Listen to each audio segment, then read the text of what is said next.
Everything you needed and wanted to know about organizational change management in digital transformation. That's what we're going to cover today in episode number 124 of Transformation Ground Control. This is Transformation Ground Control,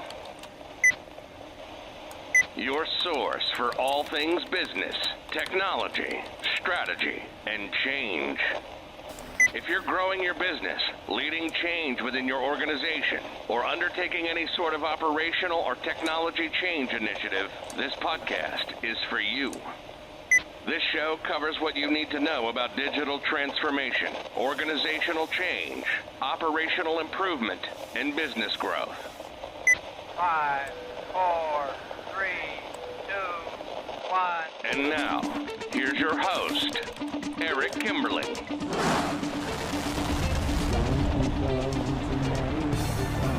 Hello, welcome to a very special episode of Transformation Ground Control. This is episode number 124, and this is the change management episode. This is the podcast that covers everything related to digital transformation, including the people, process, technology, and strategy aspects of transformation. And of course, one of those topics that we constantly cover throughout this podcast, which is produced weekly, we cover change management quite often, and that is exactly what we're going to dive into today. We're going to provide you with the best interviews so far related to change management. So what we've done is we've gone back and curated what we think are the highlights, the best segments that we've had on this podcast over the last 2.5 years, the best guests, the best descriptions and definitions of what change management is. And we've picked out about a dozen different discussions here that are going to be important to you as you continue on your transformation journey. Today, we're going to cover everything related to change management, including the basics of change management, what exactly change management is. We're going to talk about overcoming resistance. We're going to talk about creating a culture of innovation. We'll have some consultants on the show. We'll have clients on the show. We'll have some case studies of specific clients that we've worked with over the years. As it relates to change management, we're going to talk about emotional intelligence, artificial intelligence versus human intelligence, the future of change management, all kinds of stuff. Everything you've ever wanted to know about change management, we're going to cover here today. And I thought this would be a great episode to do, partially because we, again, do touch on the topic of change management throughout this weekly episode, or this weekly podcast, I should say. But we've never done a episode fully dedicated to change management. So we thought it'd be a great opportunity here to pull the best of the segments and clips and interviews that we've done so far on this podcast as it relates to change management. My name is Eric Kimberling. I'm the CEO of Third Stage Consulting and your host here today. And again, you can find this podcast every Wednesday. New episodes drop on audio podcast platforms throughout the world. And we also stream the video version of this podcast to LinkedIn, YouTube, Facebook, and Twitter every Wednesday morning in the Americas, in the afternoon and evening throughout the rest of the world in Europe, Asia, and Africa. So thank you for listening here today. I really appreciate having you on the show. So what I thought we'd do to get started is let's talk about what change management is. First of all, before I dive into that, I'm going to play you a clip from a YouTube video that I published. It's about a 10-minute clip that talks about what exactly change management is and just really getting back to the basics of what the definition of change management is and some of the basic things you need to talk about. So I thought we'd sort of ease into the discussion here today as it relates to organizational change management. And first of all, just to back up before I get to that clip, though, the reason change management is so important is because with today's emerging technologies and the rapid pace of technologies, the human side of change is more important than ever because technology is changing so fast. Our world is changing so fast, faster than ever, and humans' ability to keep up with that change hasn't really changed. So technology is changing faster than humans' ability to change. And so change management is a not an industry, but a field that is going to be more and more important, increasingly important as time goes on. So it's something that's always been important. It's something that's always been a passion of mine, but it's something that I only see getting more important, especially in today's day and age of focus on automation and artificial intelligence and some of the cool, sexy technologies that are out there. They're changing so much, and those technologies are so far ahead of where we are as humans that the change management component is going to be more important than ever. So that's the backdrop of why change management is so important and why we wanted to dedicate an entire episode of this show to organizational change management. But to get started, before we get to some of the guest interviews and playing you clips of the interviews, I thought what we'd do is play you a clip from my YouTube channel. It's a short video I published just a couple years ago that talks about what is change management. It's a really basic sort of a change management 101 sort of a video, and I thought that'd be a great way to ease into it. So let's play that clip first, And as we're going through these discussions here today, by the way, we're going to include links to the full episode that features each of these discussions. So as we get through each of these guests and as I play you some of these clips and partial clips from these interviews, we'll also include a link below. So if you want to go listen to the entire interview or that entire episode, you'll have a link to go directly to that conversation if you want to dive into it. If you find a guest that's particularly appealing to you or there's a topic that's particularly appealing to you, but we don't play the whole clip here today, you can go listen to the entire interview via the clips or via the links below. So be sure to check that out. In the description field below, we'll include that in the notes to this podcast episode. So that all being said, let's jump in and dive in by playing you this clip of what is organizational change management. The thing with change management is that there's no one definition. There's no one standard way that change management is defined. And so I like to keep it really simple and define it on the surface as anything that is required to change people and to change your organization, to change your culture, anything to do with the people and human side of your business, anything to change that is what organizational change management is. So I'll talk in a few minutes in this video about what some of those tools and mechanisms are to change people. But the other part of change management is how to keep those people aligned. How do we keep our organization aligned and not just understanding what the change is, but being aligned on what the change is and why it's happening and what it means to all of us. So in a nutshell, if I were to summarize a starting point of what change management is, it's anything to do with changing people, getting them aligned, and ensuring that the organizational and human aspect of your transformation is being addressed.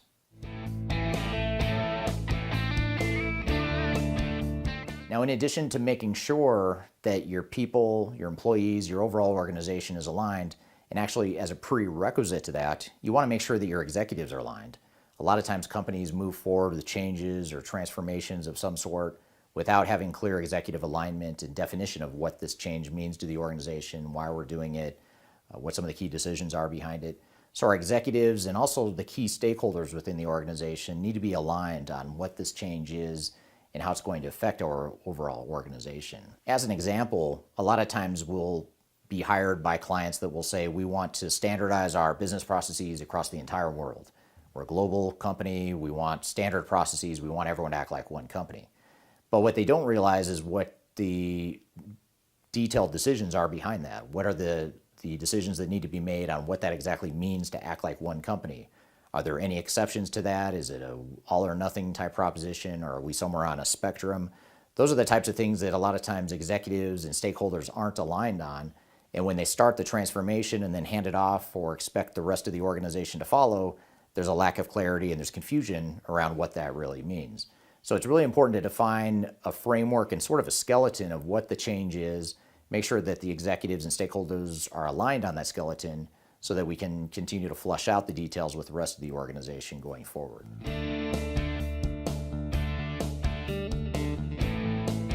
Now, typically, prior to change affecting employees, there is an identified change to a business processes or a set of business processes.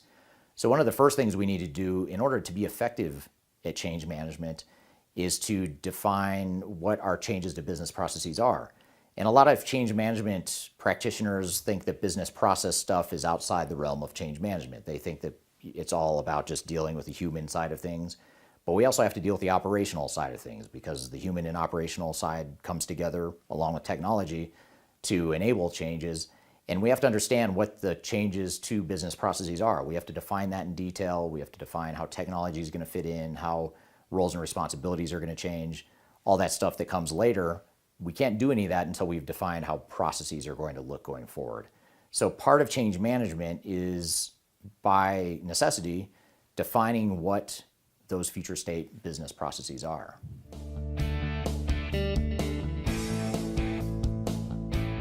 So once we've defined what the business process changes are, we inevitably lead to the conversation of how are people's jobs changing. If I typically had responsibility for a certain amount of work and you're going to take some of that work away, or you're going to add to my workload, or you're going to give me a new technology to do my job, or you're going to take away a spreadsheet that I've always used and obsessed over for 20 years, my job is changing and I need to understand what those changes are. And we as a change management team need to understand what those changes are so that we can communicate to people and help them transition through that change. Now, the thing about designing roles and responsibilities is that different people are affected and impacted differently. We work our way down from company-wide changes down to business units or locations, down to departments, down to individual work groups, and ultimately individuals, and we define what the changes to roles and responsibilities are for all of those different people. And a lot of times people think of change management as more of a shotgun approach where we just take a high-level view of what the changes are. We send out some emails, we tell the management team, and we call it good. But we have to get down to the real micro level of understanding how one individual person and each individual person's job may be changing. So that whole definition of roles and responsibilities is a critical component of change management. Now, an often overlooked and hard to understand aspect of change management is culture. What kind of culture is it that you're trying to achieve with your organization? Are you trying to change your culture? Are you trying to become more of a flexible organization? Are you trying to become more of a customer-centric organization, a more efficient organization? Whatever the general type of change you're going through is going to have an impact or should have an impact on your culture. And in order for us to change the culture, we have to change the people. And in order to change the people, we have to change the culture. So it's sort of a closed loop cycle. And so change management has to take culture into account. And we have to figure out what are the things we can do to start to bend the culture and start to influence the culture, recognizing that it's not going to happen overnight. And if we're trying to achieve a certain future state, it's going to take years or maybe even longer to get there, but we can start influencing that culture and directing people in that direction now. Now, the younger of a company you are, the easier a cultural change typically is. If you're a more established organization with highly tenured employees, it's going to be a bit harder to change that culture. But regardless, you still want to define what that culture is, and cultural change is a core component of change management.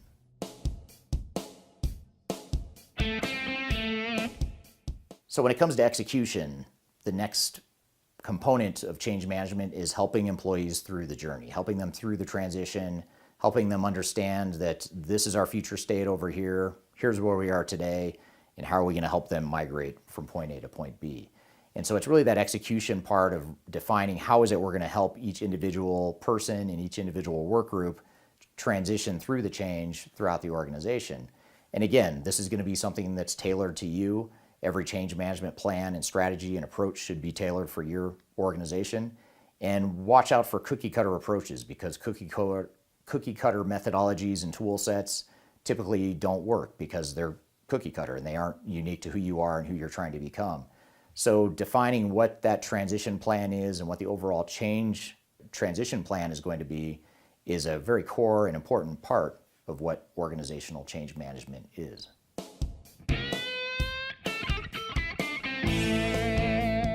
And now the final major component of organizational change management that a lot of change, if not most change practitioners fail to recognize, is benefits realization.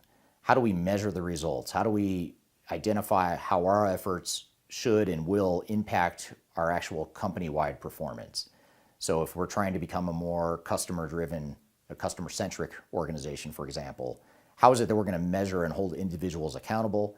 And how can we actually measure the results after the fact to see how successful we were in our change efforts so that we can modify and pivot and reinforce where needed? So benefits realization and that more pragmatic and tangible and quantitative side of change is extremely important, and it's a bit different than the soft, touchy-feely side of change management.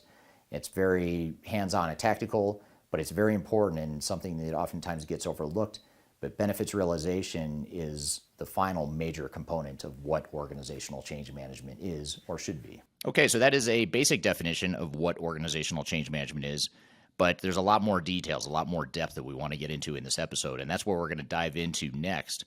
Starting after a quick break, we're going to bring on our first guest to talk about some basics of organizational change management. We're going to bring on a member of the Third Stage Consulting team, an organizational change expert, a ProSci certified expert, someone who's been doing change management stuff for over 20 years. We're going to bring her on the show, or at least play you a clip of when she was on the show last, where she talks about the basics of organizational change management. It's a good segue from what is change management into what are the basics, what are the building blocks of what change management is, and what are the things we should be thinking about. So we'll bring Teresa on the show as soon as we take a quick break. But first, we'll take that break. You're listening to Transformation Ground Control.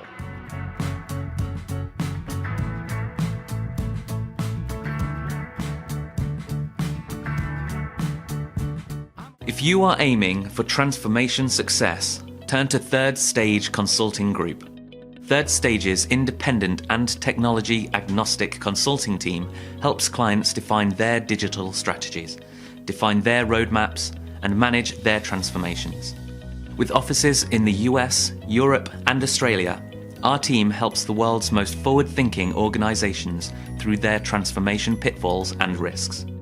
If you are embarking on a digital transformation or business change initiative, contact Third Stage Consulting to see how we can help you reach the third stage of transformation success. Learn more about us and download independent reports, videos, and other best practices at thirdstageconsulting.com.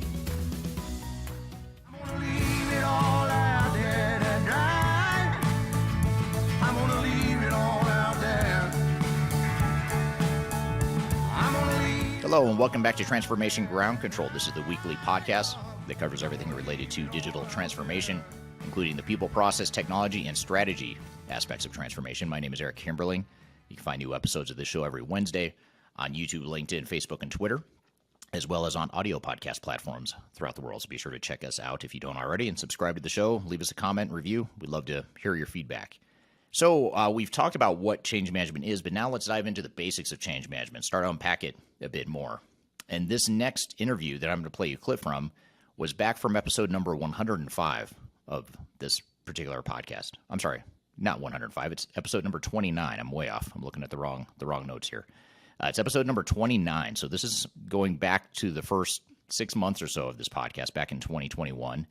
And it's a timeless interview because in this interview with Teresa Richardson, who is a senior manager of strategy and transformation here at Third Stage Consulting, she was on the show just to talk about the basics of organizational change management. So it's a really good way to understand some of the fundamental building blocks of what should be included within a change management program and plan and strategy. And it was great to have her on the show. And this episode number 29 was a great one because she did dive into some of those basics of change management. So let's roll you a clip from that interview from a couple of years ago, back from 2021. And we'll come back after the break. And again, if you want to see the full interview with Teresa, we're going to play you a clip right now, sort of a highlight of that interview. But if you want to see the full 1 hour-ish interview with her or any of the other guests on the show, check the links in the show notes below because the links will take you directly to the episode and the full interview for each of these guests. So episode number 29 is the one that Teresa Richardson was on, talking about the basics of organizational change management. Let's roll that clip. I guess a follow-up question to why change is so important. Why is it so hard? Why do so many organizations struggle with change in general, especially as it relates to the human component? I honestly think that, and again, I believe people don't come to work wanting to do a bad job. I just think that the education and the awareness of what it really isn't there. So even the conversation I had today with a client, he came from Michigan. He understood, manufacturing and the importance of getting in early, making sure these changes are identified and we have plans to do them. But a senior level management wasn't as passionate as he is at this point to address those issues. So getting the awareness of what change management is and how to implement, when to implement, and the best mitigators around the problem that we can come up with is why I feel people don't engage soon enough. It's when you have the initiative rolling of process and technology and things aren't really moving to where they need to go and they ask why. Why is this happening? And then at that point, yes, we come in and we help, but it would have saved, to your point, time, money, resources had we gotten in earlier. Right. Yeah. And the other thing that does, that approach that you're advocating of getting in earlier and addressing change management earlier, is you get to see how big the bread box is. How much of a change or an impact is this really going to have? I think a lot of times companies think, well, let's just wait until we get closer to go live and we think about training and doing some of that downstream stuff, but they don't. But by then you've already walked into a mess of organizational challenges and pitfalls and risks? Especially if you're merging cultures. So, you think that, okay, we have the best culture, but guess what? Those two other merger companies think they have the best culture. They have the best processes. So right from the onset, even in planning phase, you have a mindset that goes against what you're trying to create, which is one cohesive organization. So if you're only looking at the nuts and bolts and the process steps and trying to figure out, which you need to follow as an organization, you miss all of those nonverbal cues, those unspoken attitudes and perceptions that once you do create a process or technology that you're going to have to address. You have to address it, unless, again, your process is 99.99% automated. People are involved, and you need to address the people factor. So you just can't get around it. Or you're going to pay now or pay later, right? So pick your poison, right? Yeah. Well, let me play devil's advocate. I'm going to talk about a process that I might automate 99.99%, and you can tell me if there's a change impact here or not. But let's just say I'm using, artificial intelligence or robotic process automation, one of these really cool technologies that are, offered as a standalone, or they're integrated within, enterprise technologies of different sorts. Game-changing stuff that could totally streamline a process or an operations. Does that mean that change management won't be important in that case, or how would change? If so, if it is going to be important, how would change management fit into that, something like that?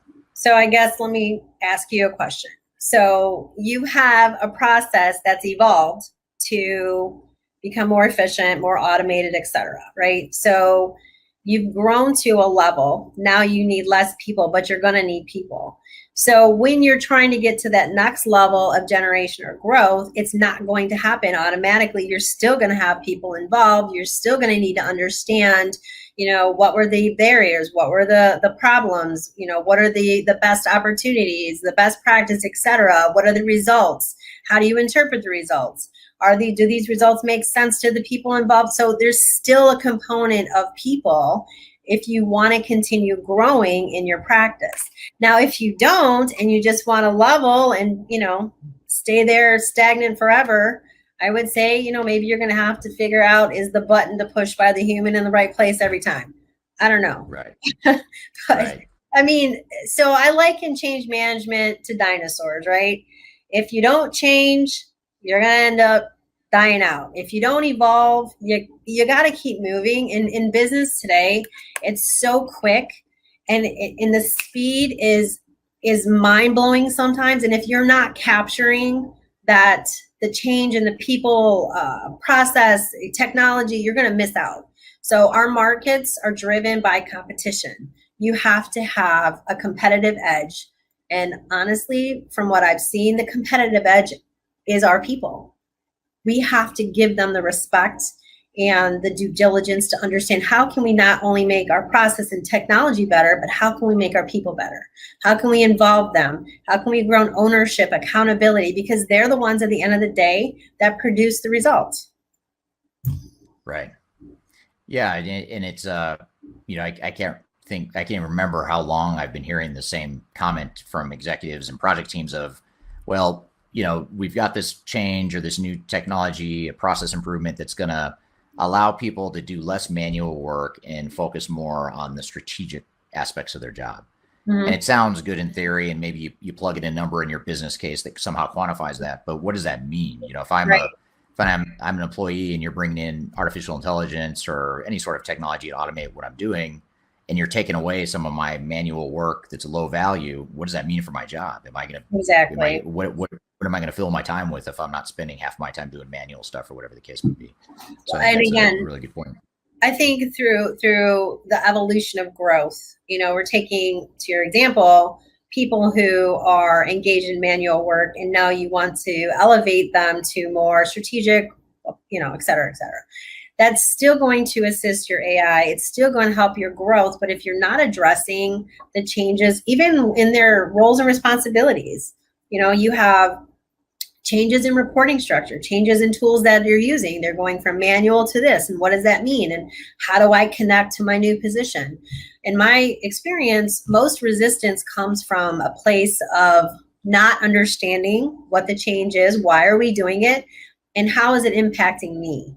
Once we address that, the ownership and accountability grows. And I've seen teams that have exploded.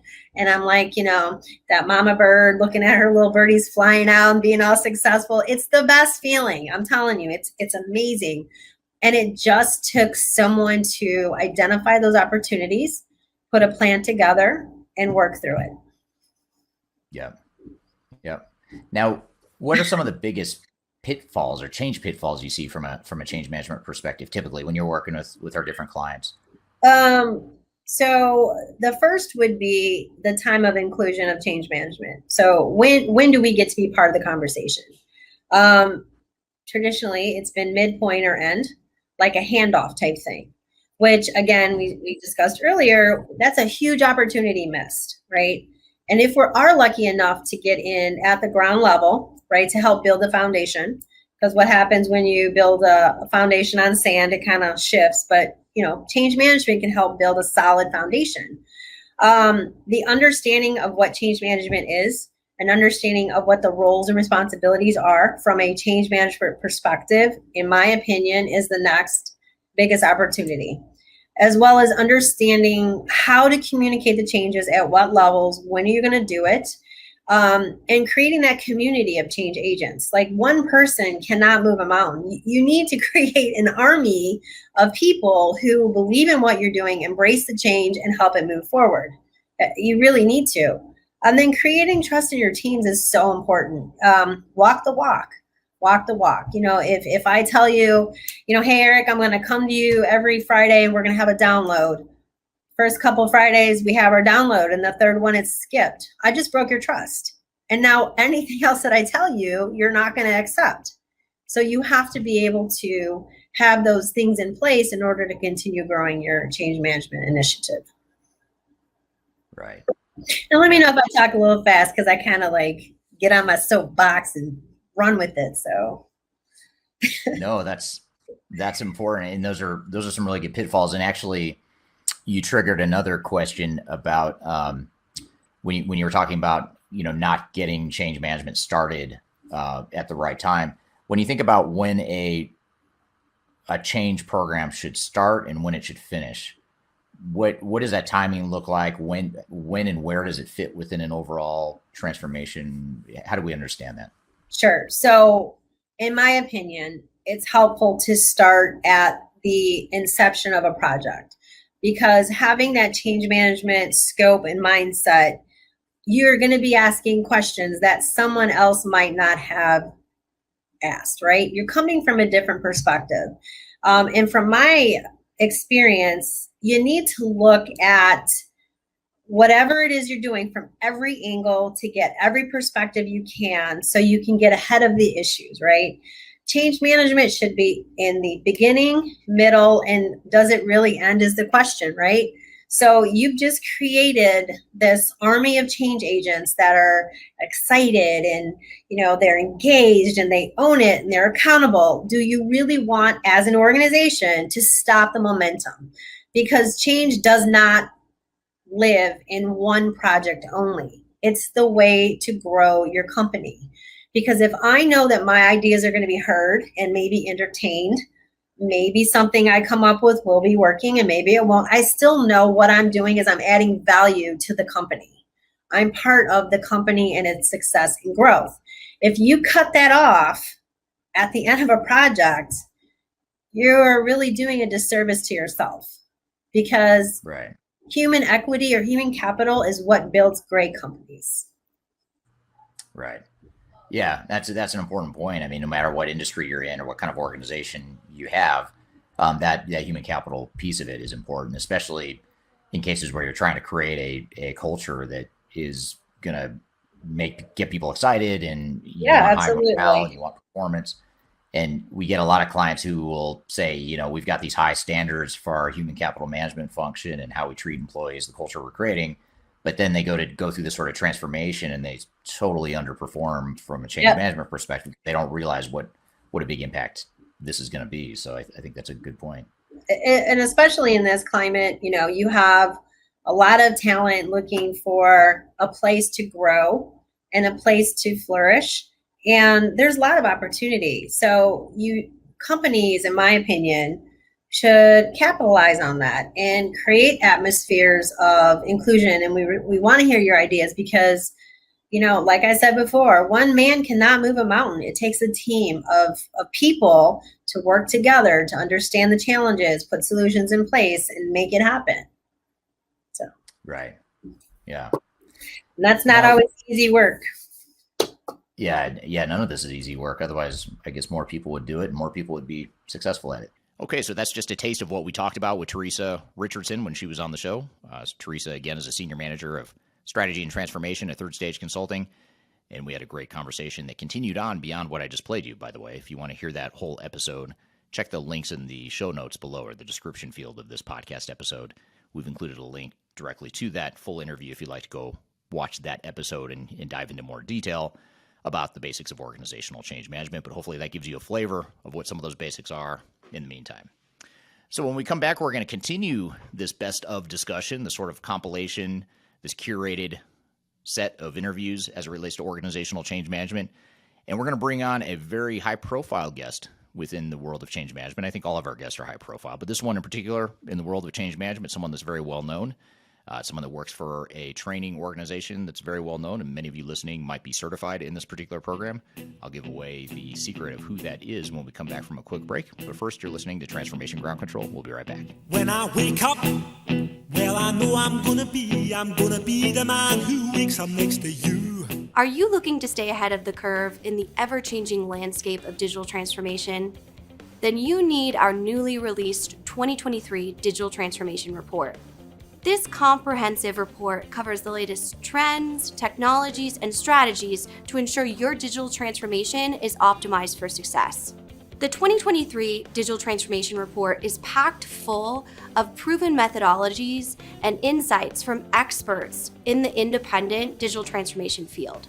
You'll also receive practical insights on how to implement digital transformation strategies within your unique organization. This free report is available for download on our website at thirdstage-consulting.com under our Thought Leadership section.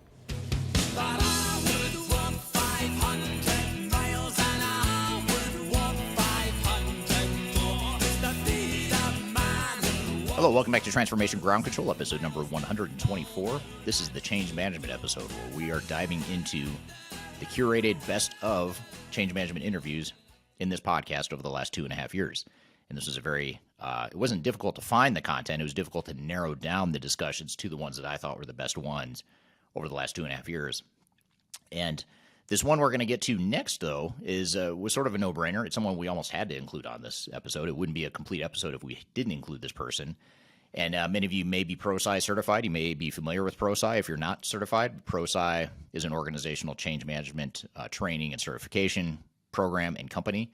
And back in episode number 55 of this podcast, we had Tim Creasy, who's the Chief Innovation Officer of ProSci. So in other words, he designs much, if not all, of the training materials that ProSci puts out and uses for certification courses.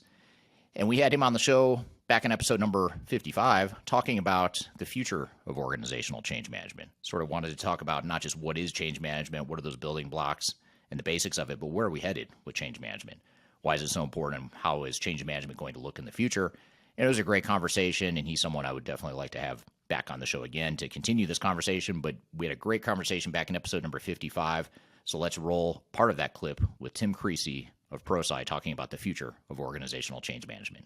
Maybe just to start, when you look at the ProSci program and you guys deal with these organizations all over the world, and by the way, before I get into this question, and this relates to a comment here that's on LinkedIn, you guys are you offer this on a global scale, right?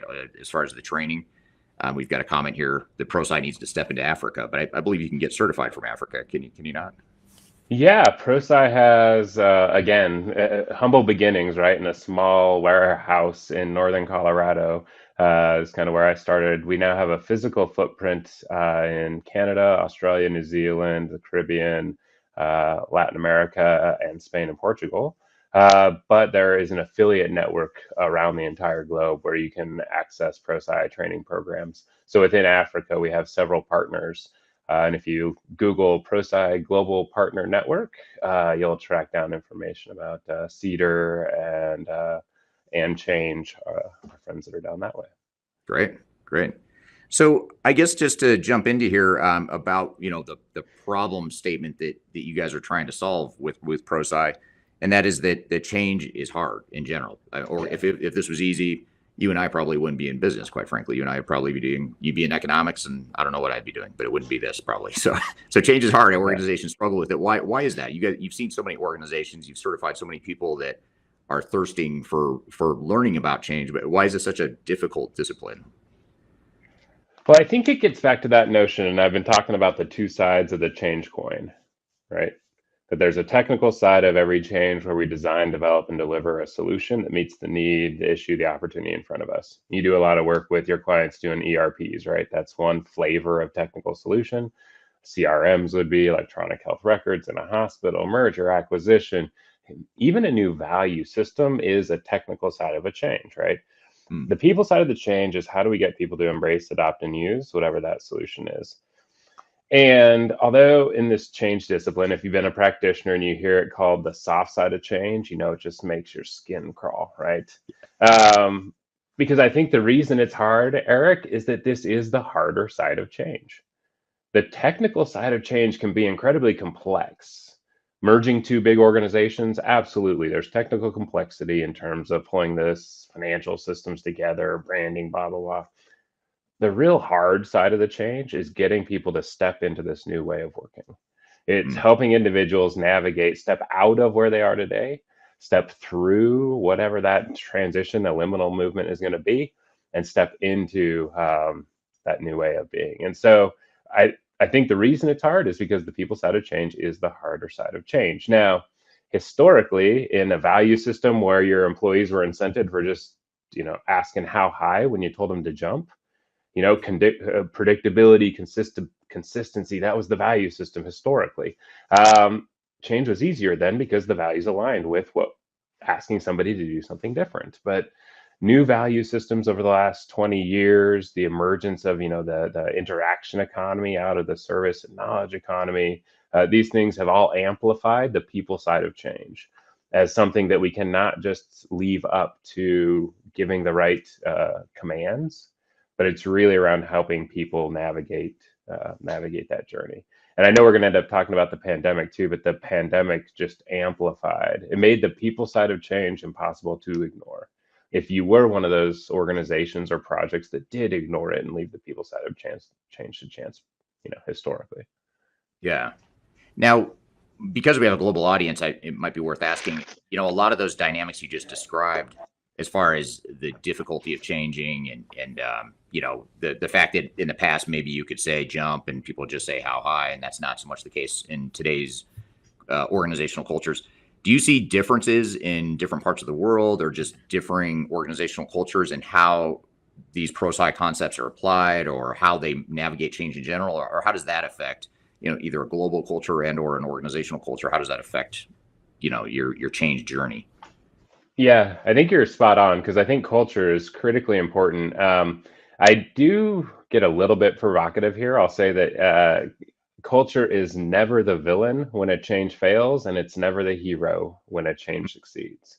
We're big Marvel fans at our house, right? So culture is neither Thanos nor Captain America. Culture is. It's the water in which we're swimming. And so I think great change practitioners, it's their job to understand, adapt, and adjust to the culture into which they're bringing to life this particular change. So I guess kind of that's my first bent. I do think culture, certainly we get geographic variation in culture, but inside of organizations, we also get tremendous variation of culture just because of the values, behaviors, beliefs. We unpacked this with research. This is kind of an interesting full circle notion of kind of the story of ProSci, where we have an attunement to the market, an understanding that change agents would like to better understand the culture they're stepping into and how it impacts the change journey they're about to attempt to navigate. And so we looked at a number of the different studies, the work that was done on organizational cultures, and came up with 6 cultural dimensions that impact how change comes to life. Because my other beef on the culture equation is that any of this kind of value laden, like good culture, bad culture, culture is, and if it's not aligned with what you're trying to achieve as an organization, then you need to go about nudging the culture. But it's so that's, I hate the good bad stuff kind of drives me crazy. So instead we went spectrums, because change is kind of come to life different, right? So you take the first one to be let's say uncertainty avoidance as a spectrum. Some organizations have a very low uncertainty avoidance, a high tolerance of ambiguity. Others have the flip side, right? Neither is good nor bad, but they impact how change comes to life. And so we built a body of research that's contained in the ProSci, body of knowledge that says for each of these 6 cultural dimensions, individualism, collectivism, what are the challenges of bringing to life change in an individualistic culture? And what are the adaptations you need to make as a change practitioner? What about for a collective culture, right? Power distance. Is the organization this high or this high in terms of the orientation of where people think they need to get permission? Neither good nor bad, but this organization requires different change tactics than this organization.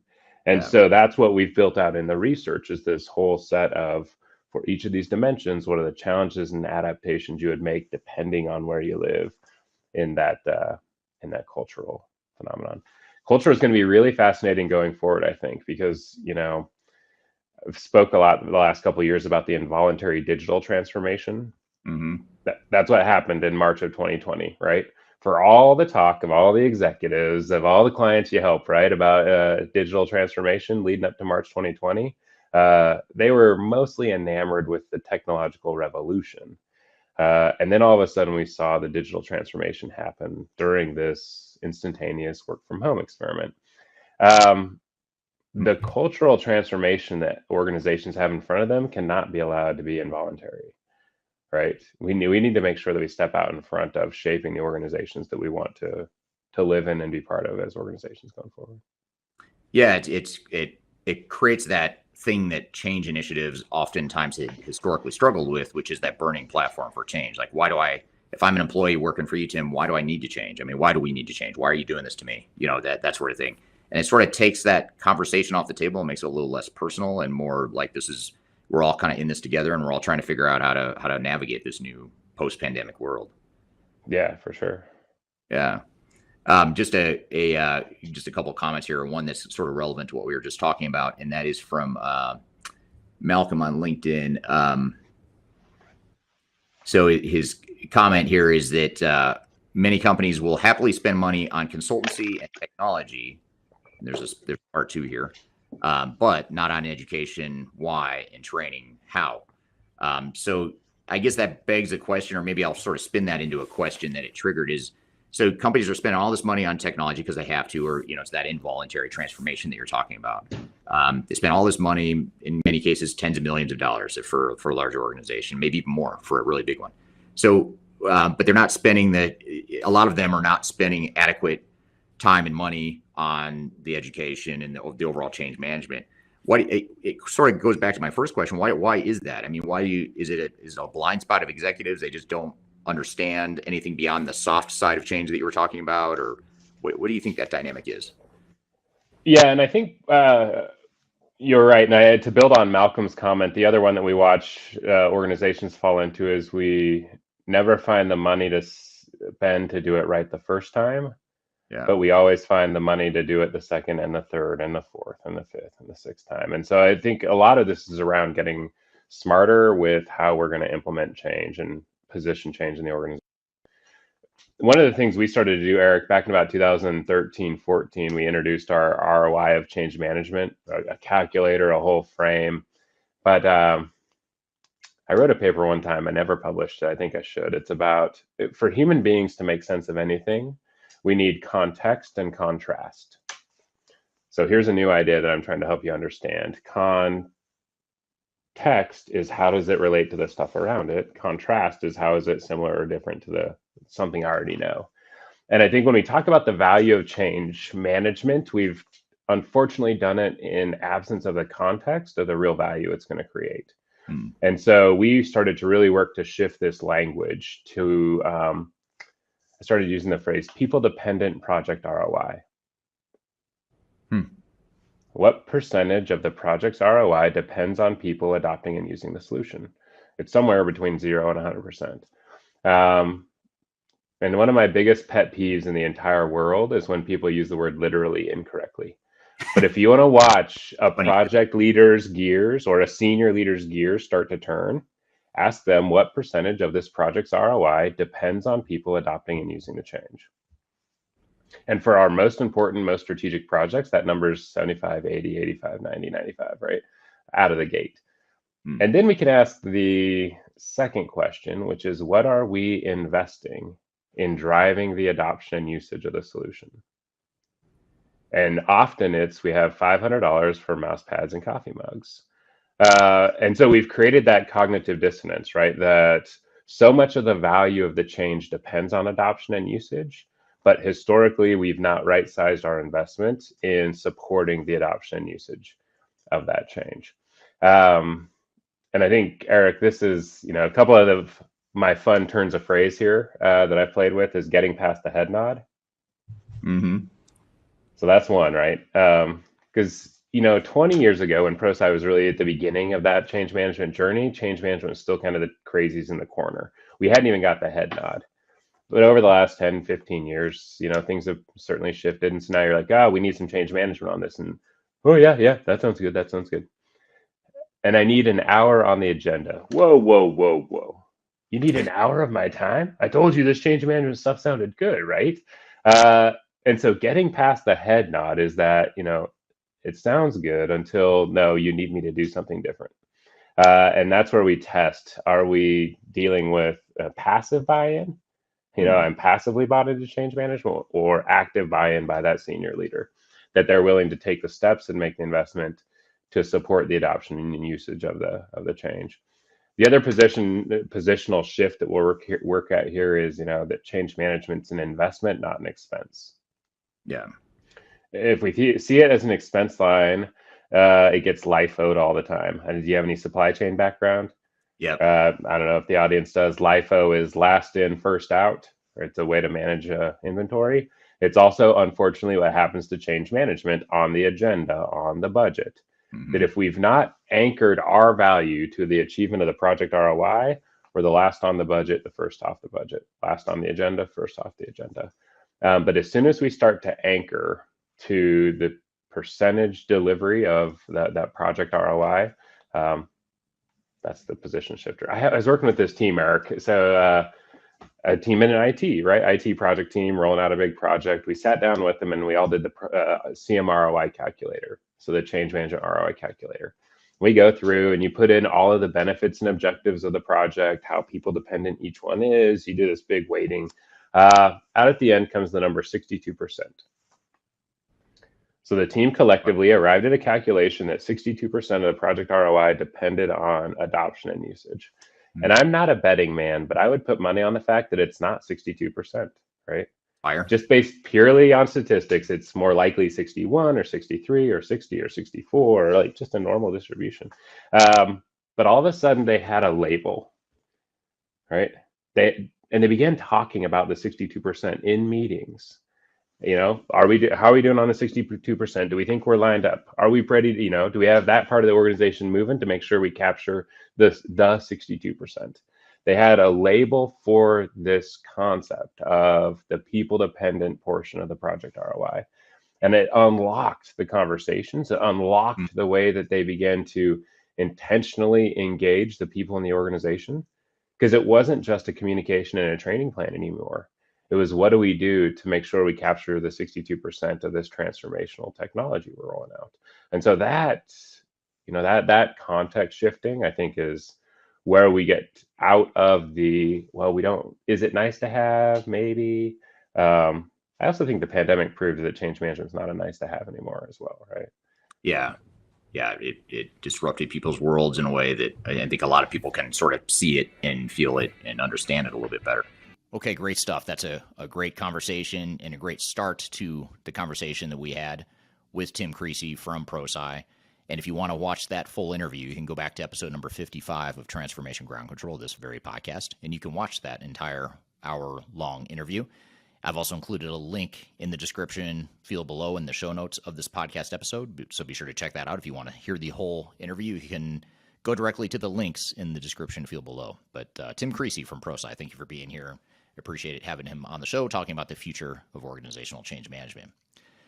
Now we're going to continue this change management thread in discussion for the next bit, and the next discussion we're going to have is actually a client of Third Stage Consulting, the first of a couple clients that we're going to have on the show. And it is a really cool company that's a current client of Third Stage, so we're actively involved in their journey as we speak. And it's a company that's involved in the music industry, which if you know me or if you've listened to my stuff for any period of time, you probably know that I'm very much into classic rock and roll and music in general, and named a company called Third Stage Consulting after rock and roll. And it's only fitting that we would have someone in the music industry, one of our clients, on to talk about how to create a culture of innovation. So we're going to give away the secret of who this is, what the company is, which is a very cool company. So stick around. We're going to have that guest on the show here in just a moment. But first, you're listening to Transformation Ground Control. We'll be right back. A man decides after 17 years, that's what he goes there for. If you are aiming for transformation success, turn to Third Stage Consulting Group. Third Stage's independent and technology agnostic consulting team helps clients define their digital strategies, define their roadmaps, and manage their transformations. With offices in the US, Europe, and Australia, our team helps the world's most forward-thinking organizations through their transformation pitfalls and risks. If you are embarking on a digital transformation or business change initiative, contact Third Stage Consulting to see how we can help you reach the third stage of transformation success. Learn more about us and download independent reports, videos, and other best practices at thirdstage-consulting.com. But we're never gonna survive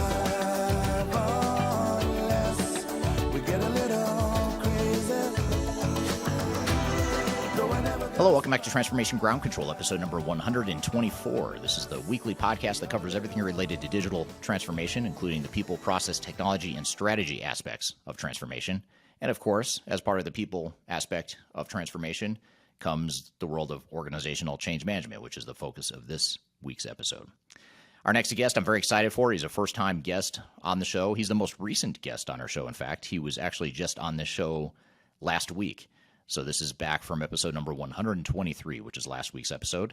And this is Drake Coker, who's the CEO of a company called Nashville Record Pressing. And they are a division of a conglomerate based out of the Czech Republic that produces vinyl records.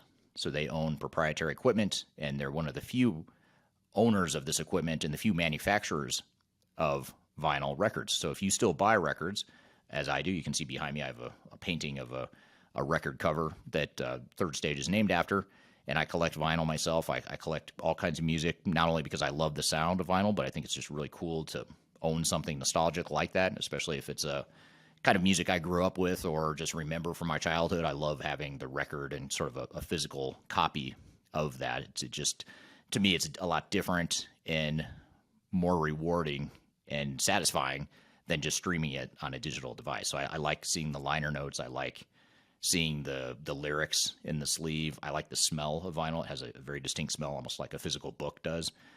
So there's just a lot of sensory overload that I get from listening to vinyl. So very cool to have this company as a client, Nashville Record Pressing, and even cooler to talk to their CEO, who's a very visionary person, and he's taking an industry that is somewhat nostalgic and you could even argue outdated, even though vinyl is making a bit of a comeback, especially in the indie music scene and whatnot.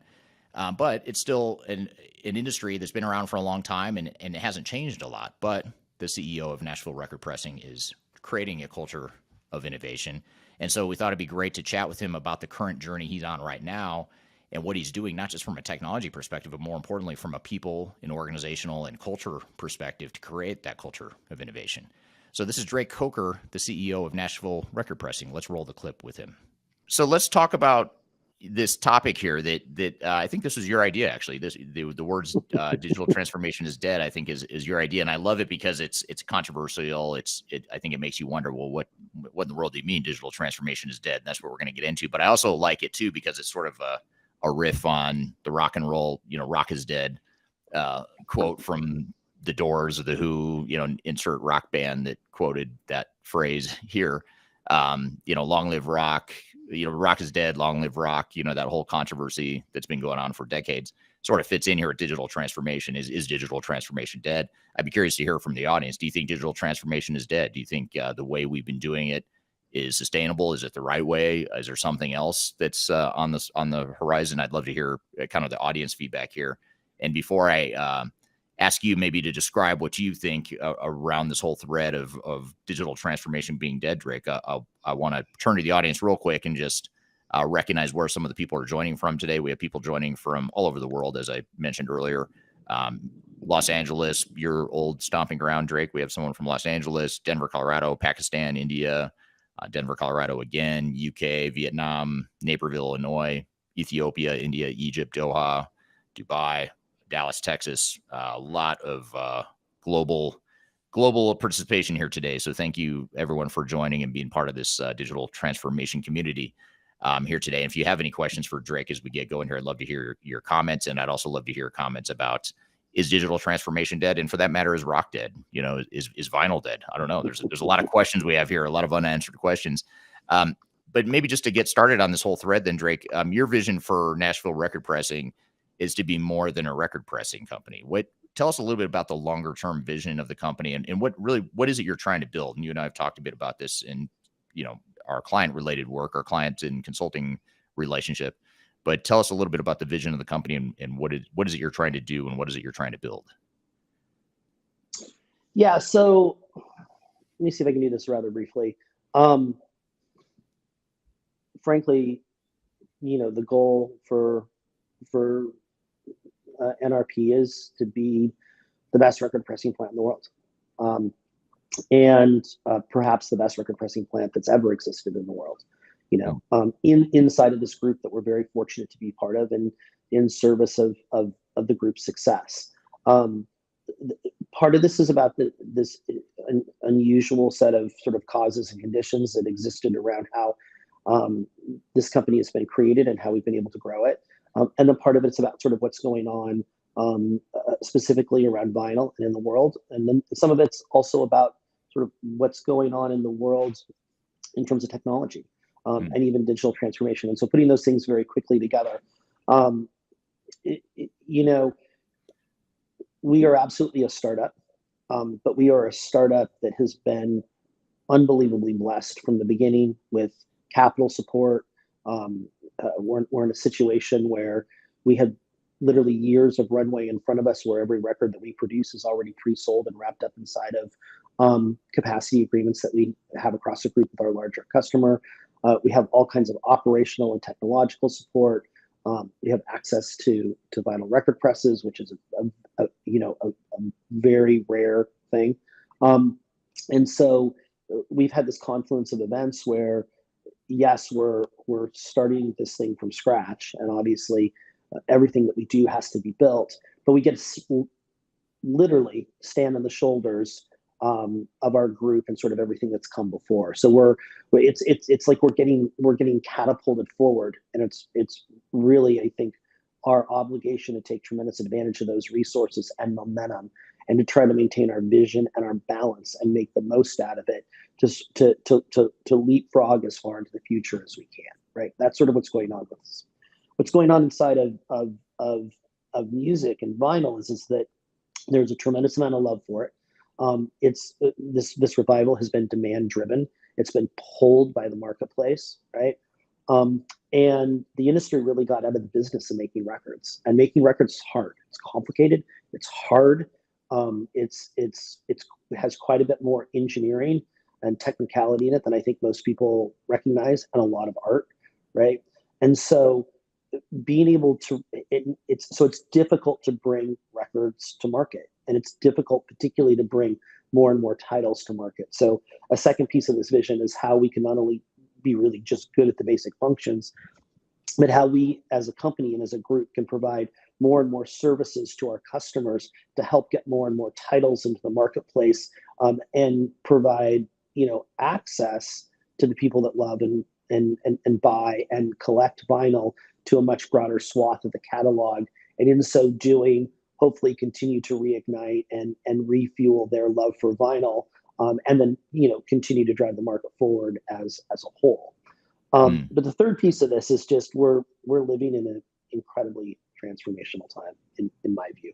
And I think that it challenges me personally and professionally, and it challenges an awful lot of people that I have a tremendous amount of respect for, to really accurately gauge how much change is in the works right now broadly.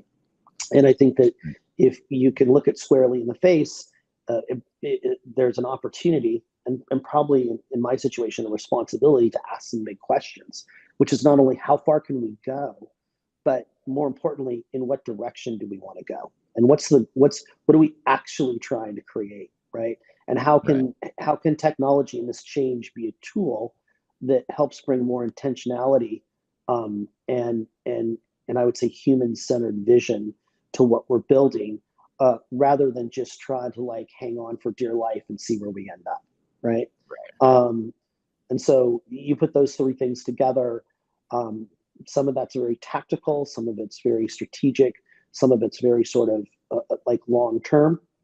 But it's a combination of those, and a confluence of those particular conditions and situations that we're using to shape and drive the vision around what we're doing with NRP.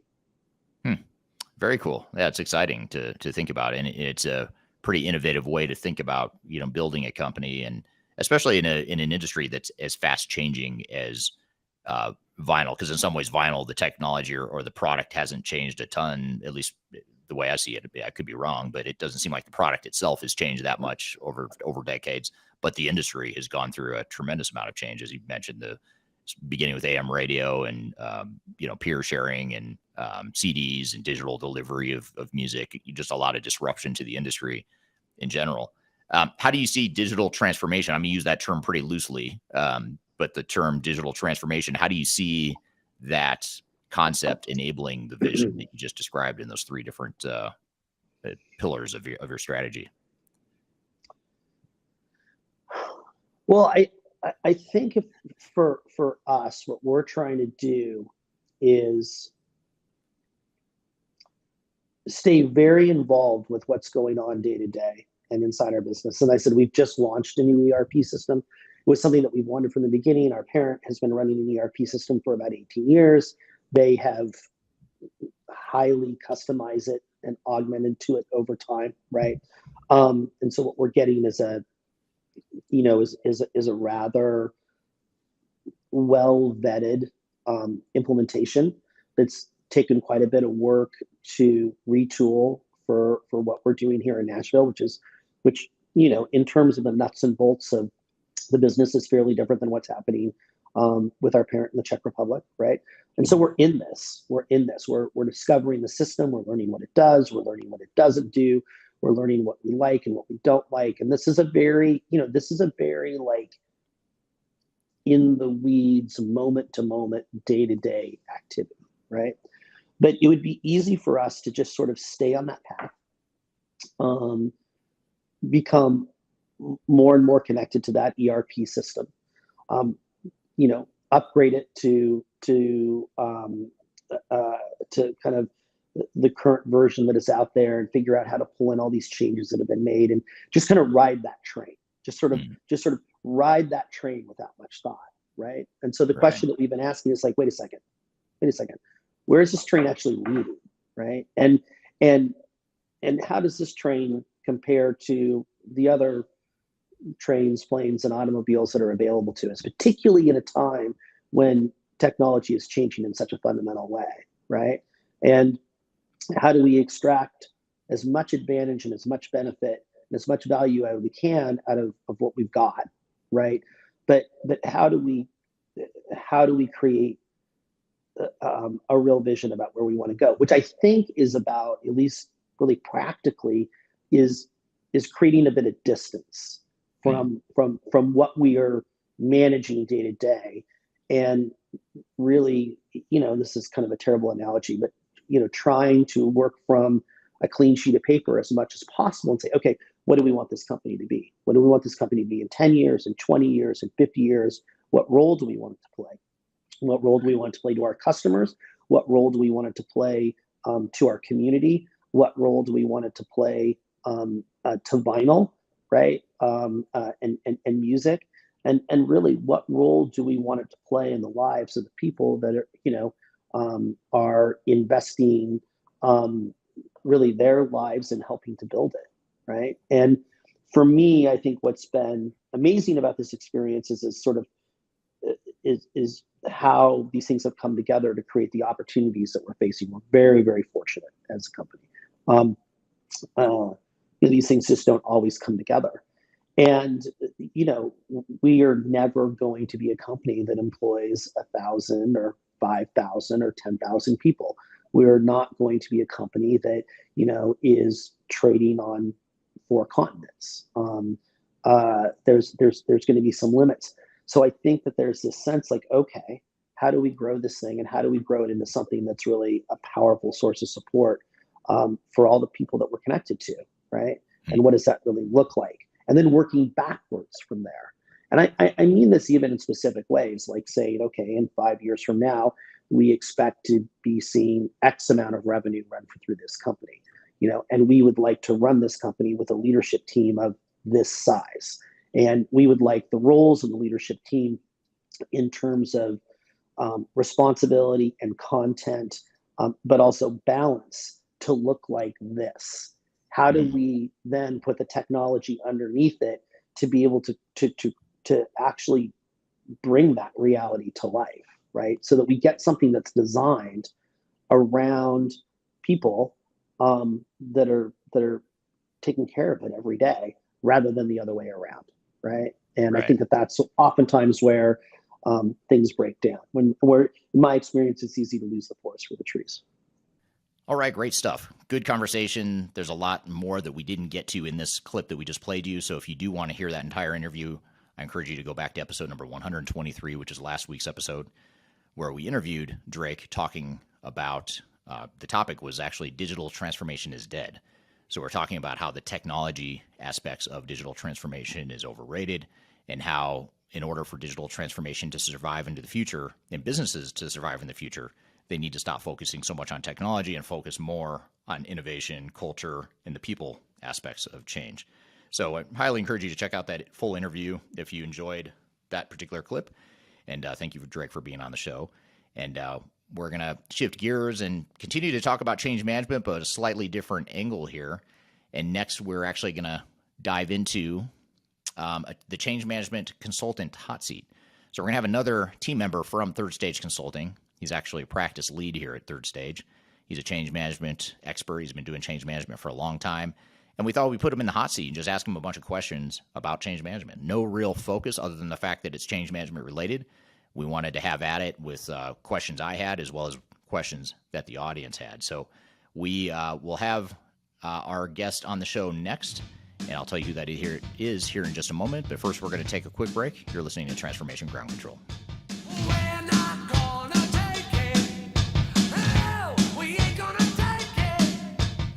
If you are involved in any sort of digital transformation or business change initiative, you will want to download the 2021 Digital Transformation Report. With its comprehensive overview of business and technology trends and best practices, this report is a must-have guide for any transformation project or executive team. Download this free report by visiting Third Stage Consulting at thirdstage-consulting.com. You can also visit our website to learn more about us, or download independent reports, videos, and other best practices. Again, visit thirdstage-consulting.com today to learn how to take your transformation to the third stage of success. We're not gonna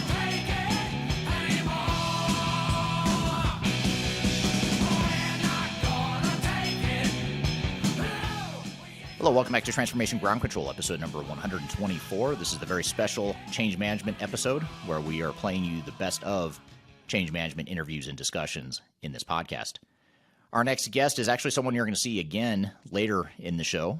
In fact, the next segment after this one, you'll see him as part of a panel discussion. But this is Nate Stroher, and Nate is a practice lead here at Third Stage Consulting. And in addition to being a practice lead, he is focused very much on change management. That's sort of his background, and his biggest strength as a consultant is helping organizations with the people side of change management. And we thought it'd be great to have him on the show. This is back in episode number 65. If you go back to podcast episode number 65, we had Nate on the show just to be in the hot seat. We thought, let's just get a consultant to be on to talk about change management. No real focus in any discipline within change management, but more generally focused, and let's just bombard him with questions, for lack of a better description. So that's exactly what we did. We had Nate on the show. I asked him a bunch of questions, and the audience asked a bunch of questions as it relates to change management. So let's roll the clip, and this is a really good conversation because it's pretty free-flowing, and it covers a lot of ground within the world of change management. So let's go ahead and roll the clip. It really is sitting down and just saying, realistically, where are we and how ready are we for the change? And do we know what the change needs to be, and do we know what we want in the future? Yeah, that's well put.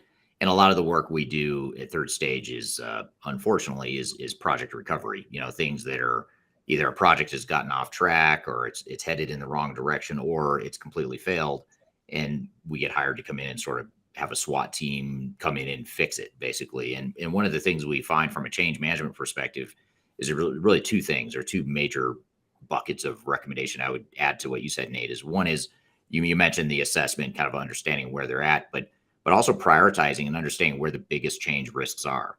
You know, if there's certain groups within the organization that are particularly vulnerable to resistance to change, or their buy-in is particularly important, and if we don't get that right, then the whole thing's going to fall apart. So that helps you prioritize and say, okay, if we're going to go attack a certain problem or area, let's prioritize. We can't boil the ocean. Too much time has gone by. We're not going to be able to do a full-blown, proper, comprehensive change management plan, but we can go in and sort of prioritize and really attack those areas that are either the biggest risks or the biggest opportunity to improve in a short period. The other thing, and this is probably the less popular option, but I think more organizations should really be honest with themselves and ask themselves this, is instead of saying, how do we force fit change management into this time frame, this limited amount of time we have left, maybe you say, we're not going to do that. We're going to actually push out the go live, and we're going to take longer to do this. We're going to tell our system integrator, our software vendor to slow their roll. We're going to go to a slower burn rate with them. We're going to cut back their team, and we're going to redirect some of those resources to change management. People don't like talking about that, partly because the system integrators put an enormous pressure on you not to do that because it affects their cash flow, their revenue, and they just want you up and running on technology as fast as possible, regardless of what business value you do or don't get out of it. So more organizations, I think, in my opinion, have to look at themselves in the mirror and say, this is my organization, this is my business.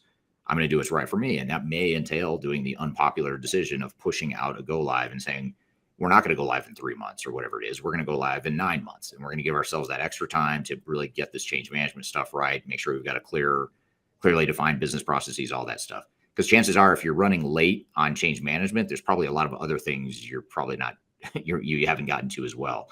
It's usually not just a change management delay or a change management coming in too late. It's usually, oh yeah, we haven't done, we're behind on testing. We're behind on all this other stuff. So you really want to look at that realistically and say, is that worth the risk? Because you have to quantify that and say, if we completely disrupt our operations and we can't ship product or we can't service our customers, that's a huge cost to us potentially. So let's get that right. So anyway, I just add that to your comments there, Nate. So I guess maybe just to sort of wrap this all up and sort of bring it all full circle, if an organization is either midstream in a transformation or they're about to start a transformation and they're early in the process, regardless of where they are, how do you recommend that project teams get started the change management process? What are some things they could start doing today, from a change management perspective? I think the most important is to actually the number one step is really sitting down and defining and assembling the right team. And that is making sure you have the right representation starting at the executive level all the way down. So It's often overused phrase, and I think a lot of people use it without thinking about it, but it's really figuring out who are the best change agents going forward. And that doesn't have to be the person that's the smartest technology wise, but it's really getting that team together from a leadership point of view and from a functional point of view of the people that are going to be most important to help you drive the change forward. People that use the system on a daily basis, people that understand the business, understand where their function fits into the entire organization, and it's putting together that team. I think the second, the often overlooked piece is communication, and it's really sitting down and developing a method of communicating with the team and with the organization as a whole. And while I think it often has the wrong sound when we say control the message and deliver the message how you want it, I think it's very important to sit down and let people know where you are, where you're going, and to communicate with them regularly and get, take care of the fact, or take control of the message so people know here's where we are and here's where we're going and here's how we're going to get there.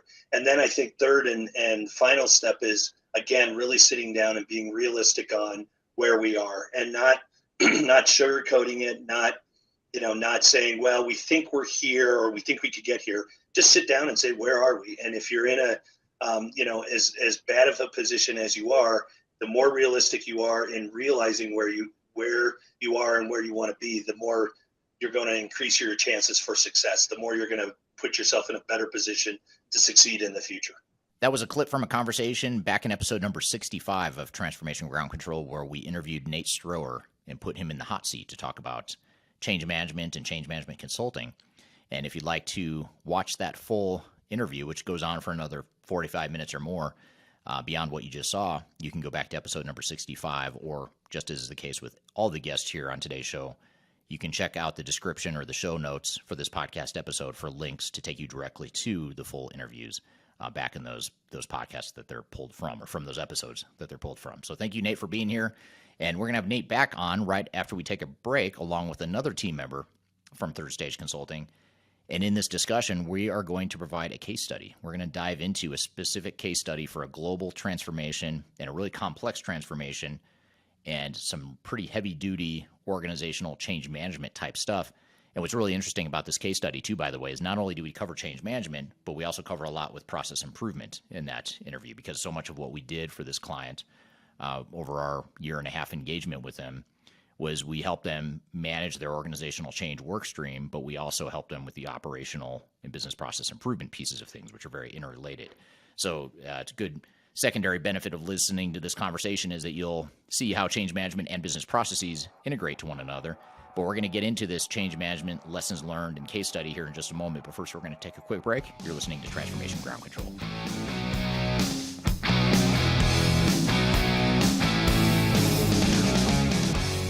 Interested in working for a company that truly values your unique skills and experience? Here at Third Stage, we don't hire based on resumes alone.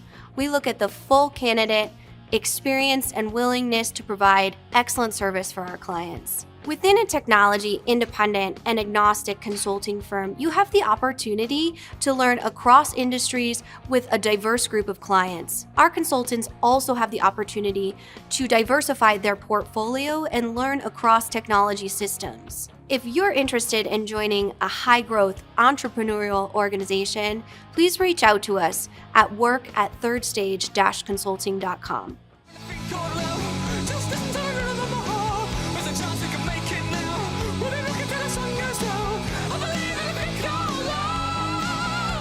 Hello, welcome back to Transformation Ground Control, episode number 124. This is a very special episode focused on organizational change management. The best of, the curated interviews that I've hand-selected for the best of discussion that we're going to have here today. And the good news is we had about 2.5 years of content to go sift through, and we cover change management a lot on this podcast. So if you don't listen to the show regularly, and if you're interested in organizational change management, I highly encourage you to check this podcast out every Wednesday on YouTube, LinkedIn, Facebook, or Twitter, as well as on audio podcast platforms throughout the world, including Amazon, Google, Spotify, Pandora, etc. So be sure to check us out wherever you listen or watch the podcast. And this next guest, or these two guests that are going to be in this next clip we're going to play for you, is back from episode number 81, where we delved into a change management lessons learned and case study with one of our clients. So these two team members from Third Stage worked on this particular client and this particular project, and we thought it'd be fun to unpack that particular case study as it relates to organizational change management. So with that all being said, Nate Stroher, who was just on the show here a moment ago in the previous clip, as well as Cameron Carpenter, who is a senior consultant, or actually he's a manager now at Third Stage Consulting. I think at the time of this interview, he hadn't yet been promoted to that level. But Cameron Carpenter is on the show in this particular clip as well. So let's roll the clip where we provide a deep dive into a case study of one of our clients as it relates to change management. Great to have you all. Thanks for being here. And speaking of topics we're passionate about, I think we can all agree that we're passionate about change management. So we wanted to take this case study, which is interesting in a lot of ways, because a lot of times on this show and on this podcast, we'll sort of do case studies after the fact. After the project's completed, you look back and reflect on what went well, what didn't go well, what were some of the lessons learned. But this one's a little bit different because we're right in the midst of the transformation right now. So it's a little bit more of a in the trenches sort of a feel. And that's really what I wanted to get after here today. And today's discussion is sort of the good, the bad, the ugly of what's happening right now, you know, as you guys are going through this transformation with our client. So I guess just to start out, and we can't, you know, obviously, hopefully the audience understands we can't share the client name or any sort of confidential information, but we can share a bit about the organization, some of the challenges and that sort of thing without mentioning them by name or without giving away who the organization is. But without giving away who the organization is, Nate, tell us a little bit about the client, what it is they do, what industry they're in, that sort of thing, as well as the scope of their digital transformation, just to start us off, and then we'll kind of get into some of the change management specific questions. Great. Yeah, thanks. Our client is a $1 billion plus multinational chemical manufacturing organization, and they called us in the middle of the implementation of a tier 1 ERP platform. They have had several technology initiatives that have been very successful, some that have been very challenging. We were called in specifically for our change management expertise and to help guide them through the change management initiative and to really put in place a structured change management program and initiative to help them not only with this technology implementation, but down the road, post-implementation, go live and post-go live support. Okay, great. That's a good overview. And so I guess just to start, again, coming at this from a change management and a human side of change perspective, how big of an impact or change is this transformation in general having on the organization? And Cameron, let's start with you. I know you guys all have opinions on all these topics, but we'll start with you, Cameron. Well, I'd say that this organization is experiencing a pretty large impact globally. It's a large solution. It's moving from an on-prem to cloud-based. There's a lot of difference in the way the system is structured and handles their current processes. So it's just very complex. There's a lot of moving pieces. And like I said, global, meaning you're working with different countries with different compliance and regulatory requirements and needs, potentially different processes. And to work and manage a project of that size truly takes a strong governance structure from a project perspective in managing it. So it's a significant change to this organization. And is that the sort of, just out of curiosity, is that that sort of project governance or the general governance that you're talking about? Is that something that's new to this organization, or is that something they already had the competency and now they're just sort of building on that to make the transformation more successful? I'd say it's a little of both. It seems that they set up the governance structures typically for their projects, but I think they've made a different focus on this one with having the change management lens. They've kind of usually been a technical driven company, and that kind of ties into the culture, right? It's where they've been. And so when Nate alluded to some of the project successes they've had and some of the we won't call them letdowns because they were successful, but as far as they completed them, but they were IT driven and they didn't have a business focus. So I think that's the key with the new governance structure, along with the fact that they've taken those past experiences and have realized the benefit of change management or change leadership, which I'm sure we'll get into a little more. And that's now a new component to this, where we're working with both the technical and the business side. Got it. Okay. That makes total sense. So Nate and Mitch, anything you'd add to the mix as far as how big of a change or impact this has been on the organization?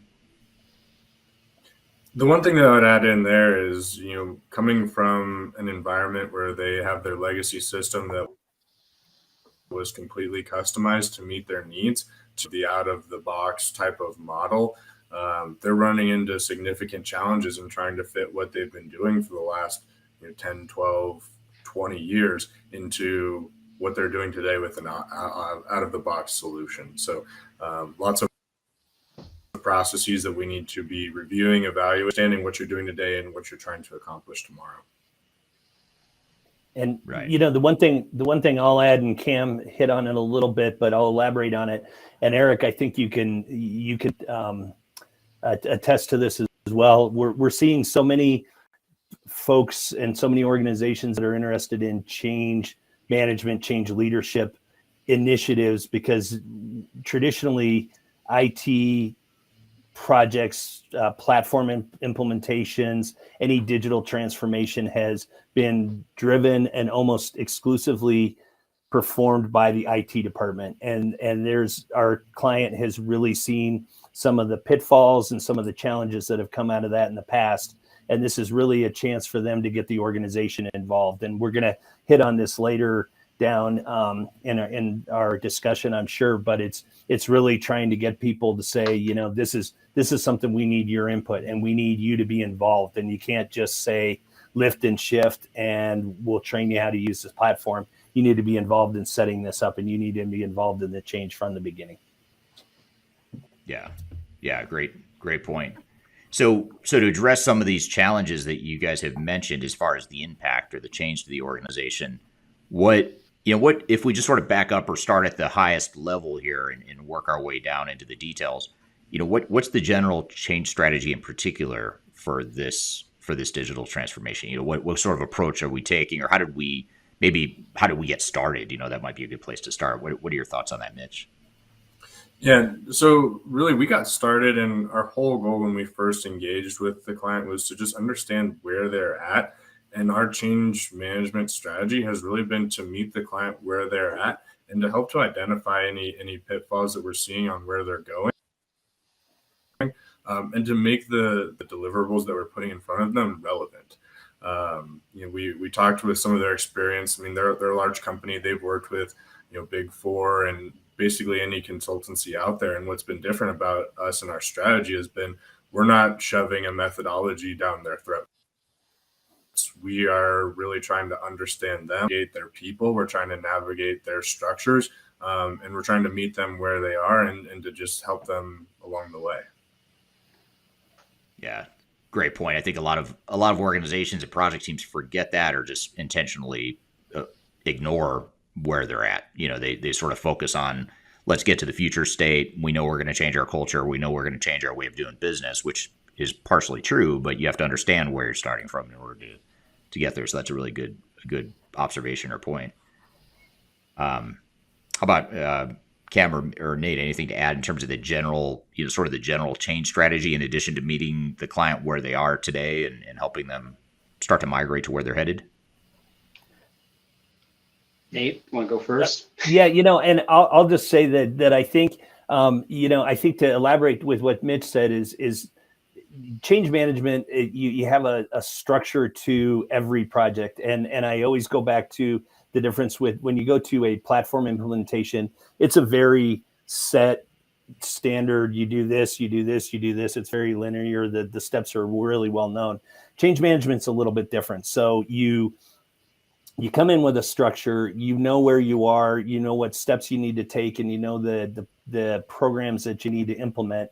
But it's a constantly changing, and it's constantly shifting to the needs of the client and to the strengths and to the comfort level of the client. So while we come into a project like the one we're on now, we know, like I would say, I'd use the analogy of building a house. We know the steps you need to take to build a house, but you're going to be working with the client throughout the project to adjust the intricacies of what you're doing to meet what their needs are. So it's not just a one size fits all solution.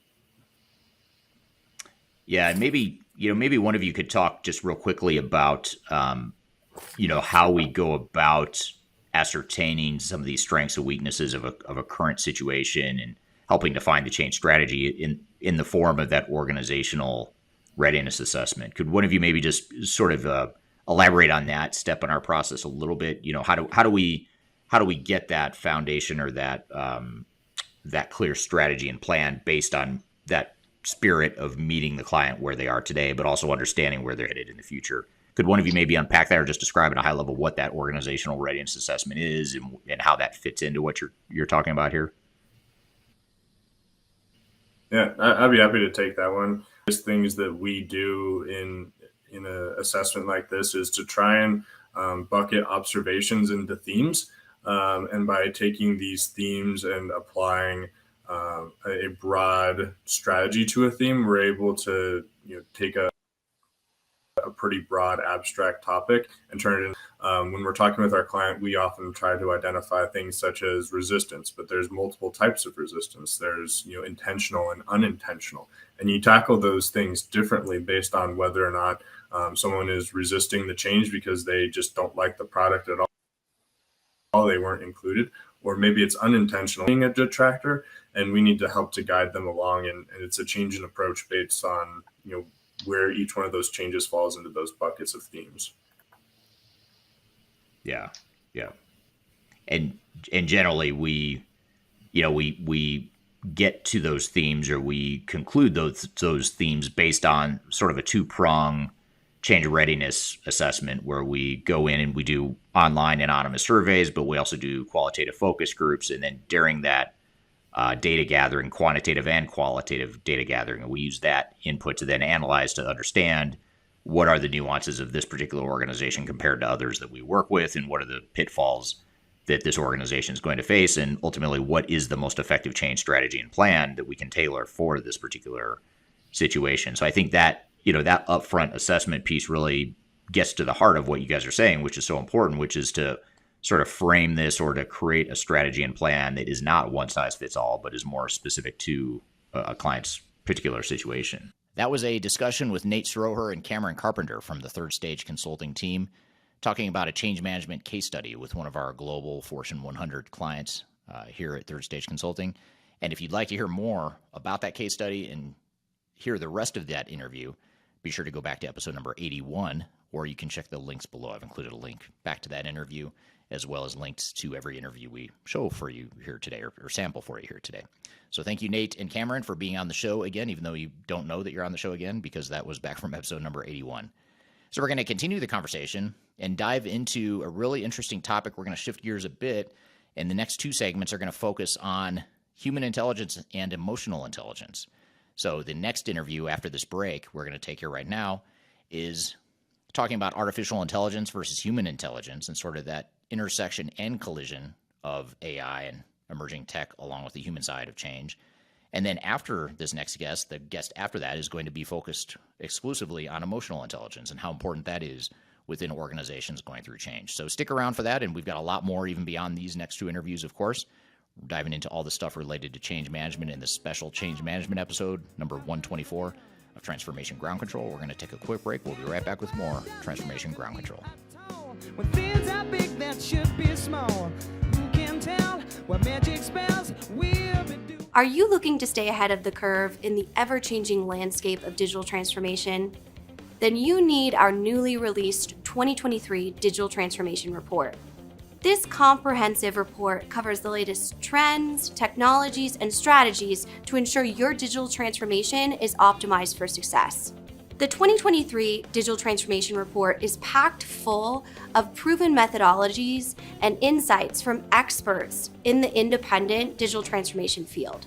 You'll also receive practical insights on how to implement digital transformation strategies within your unique organization.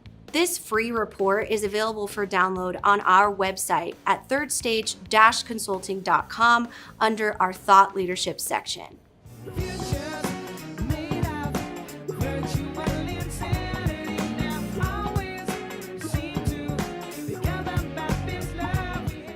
Hello, welcome to this very special episode, number 124 of Transformation Ground Control. My name is Eric Kimberling, your host today, and I'm also the CEO of Third Stage Consulting.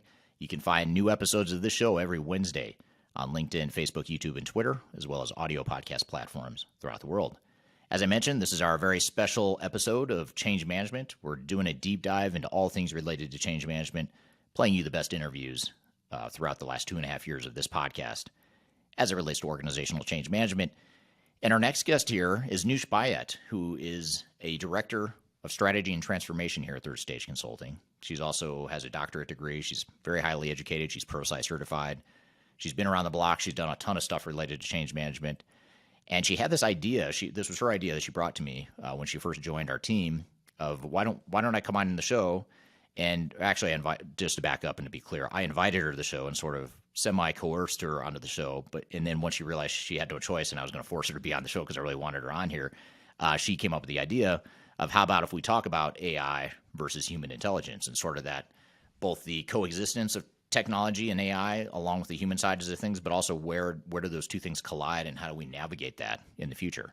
And it's a really fascinating topic. It's an even more fascinating discussion. So we'll play you a little clip from that conversation with Noosh Bayat. And this is back from episode number 121, so not too long ago. Episode number 121 of Transformation Ground Control. We dive into AI versus human intelligence with Noosh Bayat. Let's roll the clip here. Why do you think that this is so important, this whole concept of human intelligence? Why is that so important in today's day and age of advanced technologies and artificial intelligence and all this great stuff that could potentially, in theory, replace or mimic human intelligence? Why is human intelligence so important, or is it important? I guess we could start there. Absolutely. I think it's so critical because from what I understand about our brains, there's a huge component of our brain that supports us in predicting the future. So for us to feel at ease, it's when our brain is able to predict what's going to happen. We wake up and we know that there's coffee in the kitchen, that I'm going to go open my computer and it's going to work well. So there's this predictive capability of our brain that allows us to feel comfortable surviving and interacting with the world.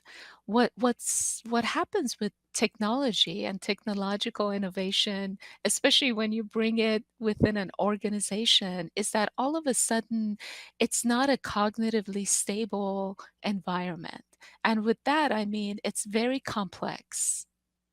And what that means is that there's no linear causality. There's no way for our brain to fully wrap its hands around this technological innovation. One of the words that I learned when I was in grad school was VUCA, VUCA, which was coined by the American, our military once the Cold War was over and we no longer had a singular enemy to focus on. And they said, now our enemy is VUCA, which means conditions that are volatile, unpredictable, complex, and ambiguous. So uh, this kind of conditions, which is our daily realities these days, being able to, we go into a client setting and they bring us a challenge, but there is no singular answer that's going to fix every challenge that they're going to bring up. The level of complexity and the level of intervening factors and unpredictability, even in their organizational setting and culture, it's so much that because our brain can't just say, yep, the problem is X, the solution is Y, and our approach is Z. End of conversation. Because we can't do that in today's environment of technology and innovation and organizational complexity, what happens is that our brain literally sounds an alarm and feels threatened. So when it can't find that linear causation and find that the cause of instability, it it raises this alarm. So our fight or flight stress response gets activated. And so often, people that their defense mechanisms come up. They get guarded, they get stressed, their stress hormones come up. So that's why, um, in these situations, especially in these times of complexity, technical skills aren't going to help us. Because technical skills is when you go into a training environment and they tell you, if you press this, this is going to happen. If you do this, this is going to happen. But in times of complexity, because there is no clear pathway to our solution, and we have all this crazy stress response going on within us, this kind of emotional turmoil, for lack of a better word, what's really required are adaptive skills. Skills where you can actually be able to show up to a meeting where everybody's frustrated and they want you to fix it with a magic pill, to be able to take a breath and self regulate your emotions, be able um, to challenge that part of your brain that wants to fix it so fast, because our brain loves to do that. It loves to keep going really hard and labeling situations. However, this kind of fix it mentality in complex situations is really is really tough, because there is no fix it approach.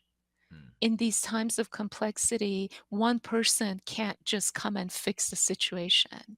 The person that you paid a lot of money to and hired, they can't just go to their room, come up with a strategy and push it down. There's going to be resistance, there's going to be pushback, because the situation is so complex. One of the researchers whom I followed a lot at MIT, he called this dynamic complexity, where our sense of the problem is unclear, our sense of the solution is unclear, and the people impacted, our sense of the stakeholders is unclear. So he called this dynamic complexity. And again, in these situations, our brains and our emotional state, they're just not happy, because our brain can't just label it and be done with it. What's required is these adaptive skills of taking a breath, slowing down, being comfortable in the face of such a complex situation, and being able to bring people together so that you can iterate ideas. So when things speed up, being able to slow down and actually listen and collaborate, and not have a fix it approach, but basically have an iterative and incremental approach to this issue that your brain wants to fix so badly. Right. Yeah, Yeah. that's super interesting. So that's a interesting overview of the human side of change and why it's so difficult. I love that was I love that the acronym. What was the acronym again? Was it VUCA. VUCA? And tell us again. It's volatility, Unpredictability, complexity, and ambiguity. So volatility just refers to this crazy pace of change that's going on. Unpredictability meaning you make your plan and you think it's going to give you one outcome, and then it gives you a completely different outcome. Complexity in that there is no clear causality, or there's so many cause and effects that you can't just narrow it down to if A then B. And then ambiguity, just the fog of, whenever we talk about artificial intelligence, there's all of a sudden I feel a fog coming on everybody, like, what exactly is it again? right? One of the researchers I love to follow, he called these kinds of challenging problems wicked problems, as an actual technical term, meaning wicked problems don't have one solution to fix it. They're so complex and they're not going anywhere. and they require you to actually just manage and meet that situation instead of try to fix it, because it's not going to be fixed, and it's not going away. Right. Yeah, that's really interesting. Well, we'll stay focused and centered on VUCA here today Okay. as we go through the conversation with that in mind, and that's a great way to think about why not only why the human side of change is so important, but also why it's difficult. Why is it difficult for people to adapt to change? And I think that VUCA acronym really describes that well, and it's a good reminder of some of the complexities that humans face, or that we as humans face, when we're going through technological change. What I want to do is just turn to the audience real quickly and look at where some people are joining from today. We had a few people comment on where they're joining from today. We have Ryan from Denver, Sam from Spain, Laik from Atlanta, Georgia, Joel from New Jersey, Peter from Raleigh, North Carolina, HA from Cairo, Europe. So there's a couple or I'm sorry, not Cairo, Europe, Cairo, Egypt, I should say, that HA Hashab is from. So thank you for being here today, those of you that have dropped in the chat where you're at today. And if you have questions along the way, anything related to the human intelligence side of change or just organizational change in general, would love to hear your comments and questions, and I'll kind of get through my initial questions, and we'll turn to the audience as well. So I guess as we dive into this, then, why is you've done a great job of describing just what human intelligence is and what some of the complexities of human intelligence are. As it relates to just overall business change, whether it's digital transformation or any sort of transformation for that matter. But in general, why is human intelligence so important? It might be assumed, or we might be able to speculate based on what you've said so far, but how would you describe or summarize why it's so important in today's day and age of technologies? Absolutely. Well, the more we step into learning and artificial intelligence and all the amazing things that AI is providing us, from what I understand, it's kind of like the garbage in, garbage out that my professor in my first class in computer science told us, that, this is a box. You put garbage in and you're going to get garbage out. And so from what I understand about artificial intelligence, machine learning, is that to the extent that we feed it accurate data, to the extent that we validate the learning process of the machine, that's the extent to which we're going to get benefits from artificial intelligence, from machine learning. If we can't bring our full human intelligence to the table, if we can't draw on the institutional knowledge that our people have about their processes, about their industry, about their competition, about the best ways to move forward, if we can't draw on that, if our people are overwhelmed, if they're stressed, if they're guarded in these defense mechanisms, we're just not going to have accurate validation of any of this data that we're getting these machines to learn. So if I feel like, if we're not able to fully tap into our own emotional intelligence, human intelligence, and really be able to manage the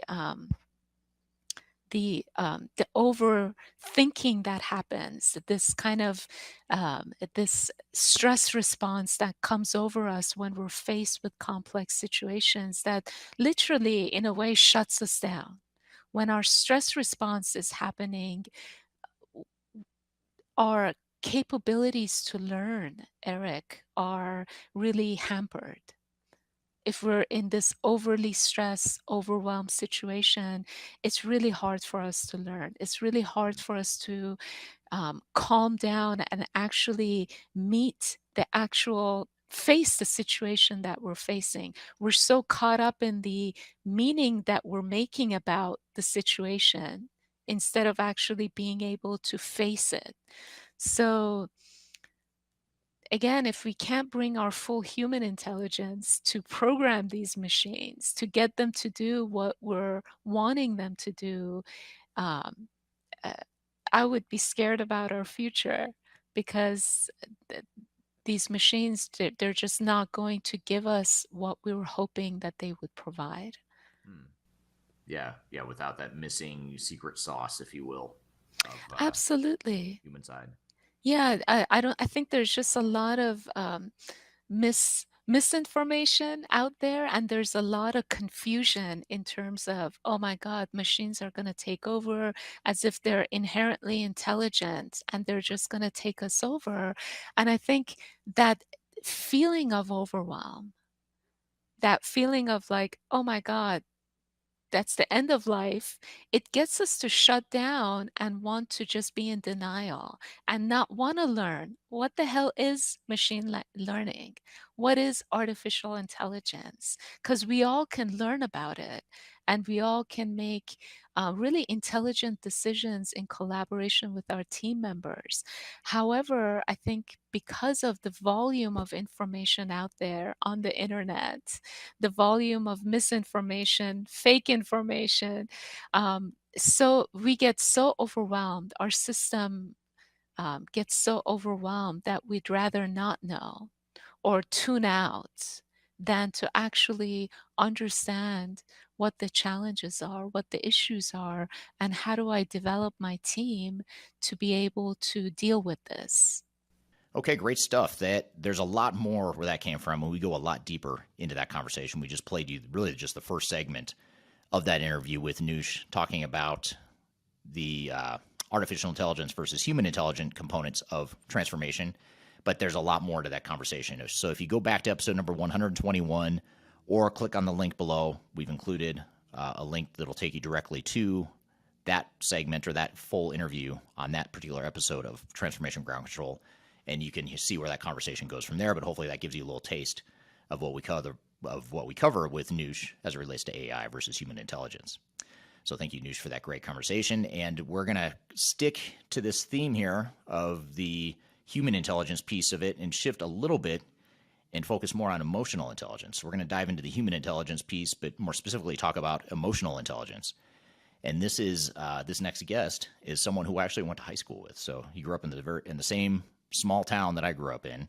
Very small town at the time. I think the time we were both there, it was probably about 10,000 people in this town. And we both ended up here closer to Denver and just coincidentally are sort of floating in the same universe as it relates to organizational change management type stuff. So I'll tell you who that guest is as soon as we take a quick break. But first, we'll take that break. You're listening to Transformation Ground Control.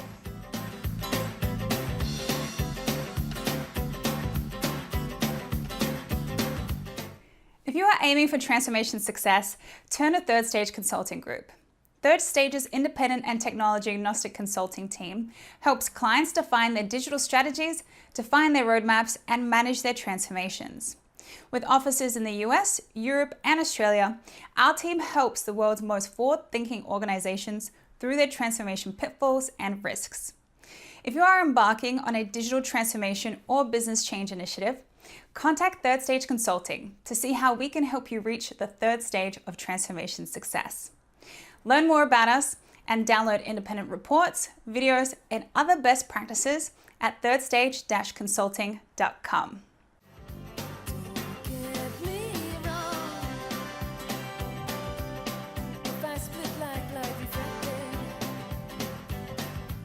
Hello, welcome back to Transformation Ground Control, this very special episode, number 124, where we're diving into all things related to organizational change management. We're playing you the best interviews that we've ever done so far as it relates to change management. You can find new episodes of this show every Wednesday. And by the way, every week we cover all things related to digital transformation, and change management is something that constantly comes up.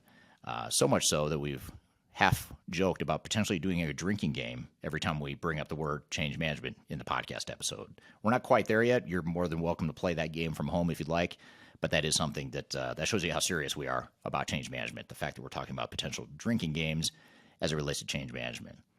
So kidding aside, though, our next guest I'm really excited for to play you this clip. He's someone that's very smart and has just a really unique background because he's not a tech guy. This is probably, if I were to venture to say, he's probably the least technical person in this episode that you're going to hear from. And I think that's a good thing because he doesn't get bogged down in the techno speak and the consultant speak and that sort of thing, but he really understands emotional intelligence. He's a fascinating guy. He's someone I actually went to high school with, know him back from my childhood. Coincidentally, we grew up in the same small town. in the mountains of southern Colorado, which is where Third Stage is based. Third Stage is based in Denver, but about 60 or 70 miles from here is a small little town called Woodland Park, Colorado. And both Jed Hafer and I went to that same high school.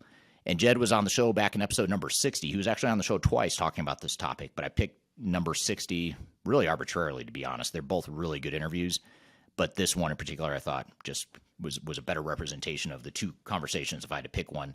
But this is episode number 60. Jed Hafer, who is an emotional intelligence expert, and he was on the show talking about emotional intelligence in general and how to navigate emotional intelligence and why it's so important for organizations and leaders that are going through change. So let's roll the clip and we'll come back to the conversation. The big idea here is to turn up our emotional intelligence wherever it's at. We want to turn that dial and turn it up for whoever's watching. And I'm going to try to give you the most simple overview of the things that I focus on when I'm trying to help individuals or organizations turn up their emotional intelligence. And the big idea that we start with is that there's a decision ahead of time.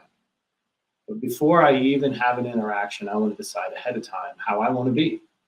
This is what a lot of successful sports teams do. My son is a United States Marine. They always go in with a plan, right? And as a matter of fact, they have about 4 or 5 different backup plans if that plan, something goes awry. With human beings, sometimes we think we're just going to be there and be reactive and sort of hang back and see what happens. The most emotionally intelligent people that I know and the most successful people at having positive interactions with other human beings are the ones who decide ahead of time, this is how I'm going to be. And it might be a good idea to even scribble some thoughts down. How do I want to present to the other human beings that I'm interacting with, however that is? And we'll hear things like, I want to be respectful. No matter what, I want to stay respectful. I want to stay empathetic, particularly if we're going through a crisis. Empathy is one of those skills. And working for the Love and Logic Institute, I never thought of empathy as a skill. I thought of it as just something you either feel or you don't feel.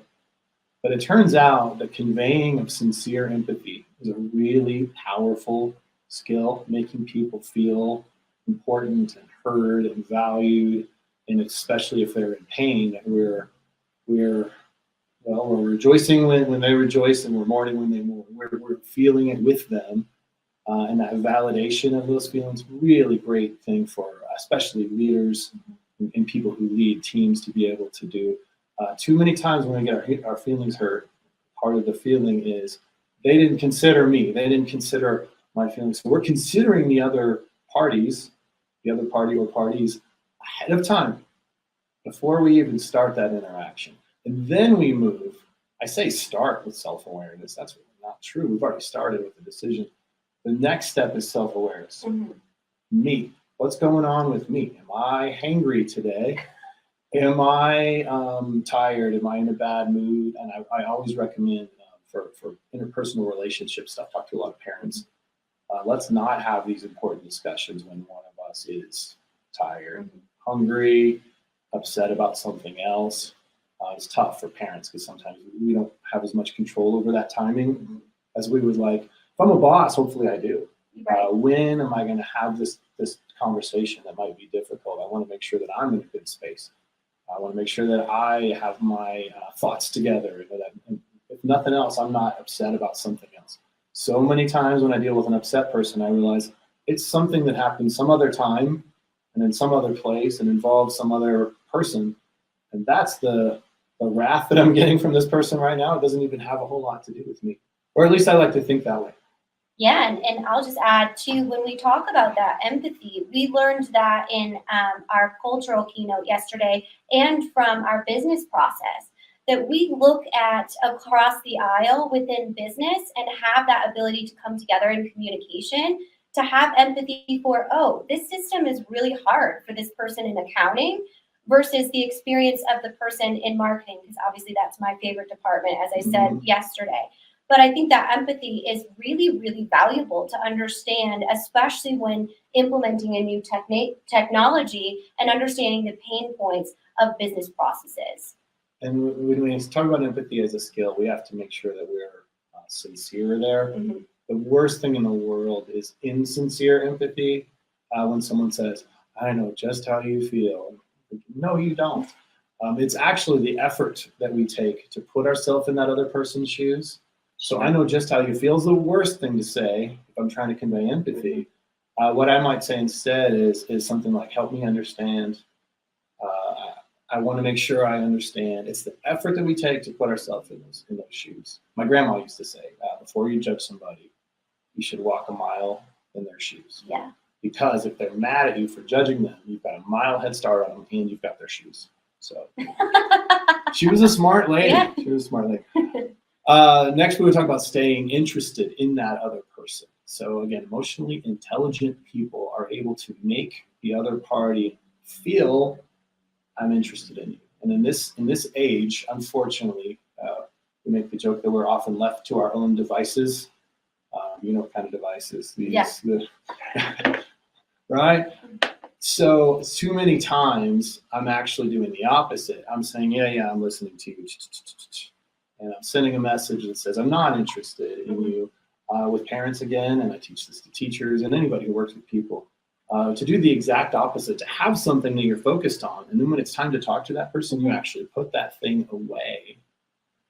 I had a boss who did this. This is back in the olden days. My office was just down the hall from her. And she was basically like the principal of the school. So when kids came to see her, she'd have her door open and she would call me when kids were on the way, just so she could hang up on me, right? She would call my office phone 20 feet away. And as soon as the kids showed up in her doorway, she'd say, oh, a really important conversation I have to have. And she would hang up on me and she would turn and she would make that kid feel like the most important person in the world. She was that level of intentional. Of course, it was terrible for my self-esteem, but it was great for the kids in terms of making them feel important. Absolutely. And so that's just a little trick. If people feel like you don't ever listen to them, if you've ever gotten that complaint from a friend or a spouse or coworker, do the opposite of what most people do. Is you start talking and start looking at my device.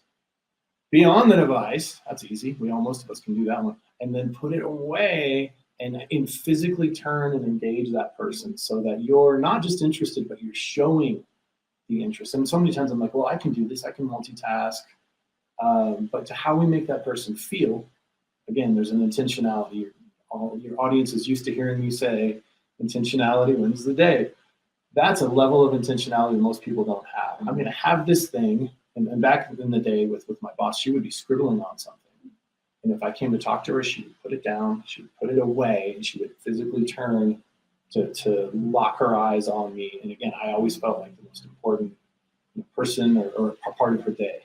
Absolutely. And when we talk about this interest when it comes to digital transformation, we talk a lot about that contract, right, between the sponsor and the end user, and how we know that user adoption, at the end of the day, if your people aren't using that technology, that's affecting things like ROI, that's affecting revenue.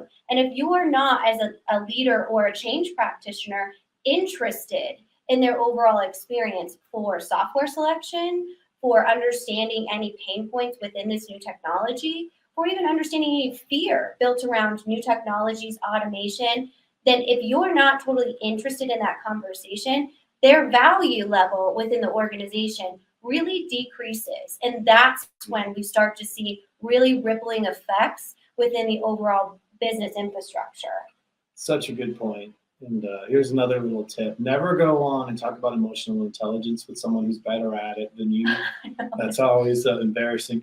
If you've ever been, and we were just talking about AI and things, if you've ever been on you've gotten a hold message, and it's a robot voice saying, your call is important to us, right?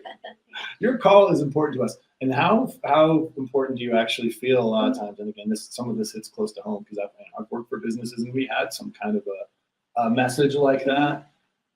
I want to make people feel basically the opposite. Anything that's ever made you feel unimportant, like whether you're the end user or not, if it's made you feel like, yeah, we're just rushing over your importance very quickly, we want to do the opposite. And a lot of times it's that extra time, that extra second. If I'm listening to a conversation, it's that extra beat. Instead of quickly chiming in my thoughts that I've been thinking about, I'm going to blurt this out the first moment of dead air I get. That extra beat that says, I'm really listening, I'm really absorbing this stuff. And even that could be a very intentional thing. in a meeting or in a conversation or on a Zoom, before I blurt out my answer, I'm going to take that one extra beat, one extra second, and then really there's a thoughtfulness to my answers rather than just, oh, this is what I was thinking while you were talking. Right, absolutely. And we talked yesterday about that recent video I did that said stop saying automation. Because when you go into, a manufacturing floor that it employs 50 people and you start saying, I'm going to automate this, I'm going to automate that. And the people that's their job. That's what they do on a day-to-day basis. And you're not being intentional as a business leader to say, even though that's going to be automated, Jed, this is the A, B, and C, D role you're going to move into and the opportunity to expand your value within the business. Yeah, we don't want to speed right past the person aspect and how we make those people feel. It's a perfect example of, if I'm around people and I'm talking about all the systems that are going to do all the things that we need done, and I completely pass right by the people aspect, how are those people going to feel?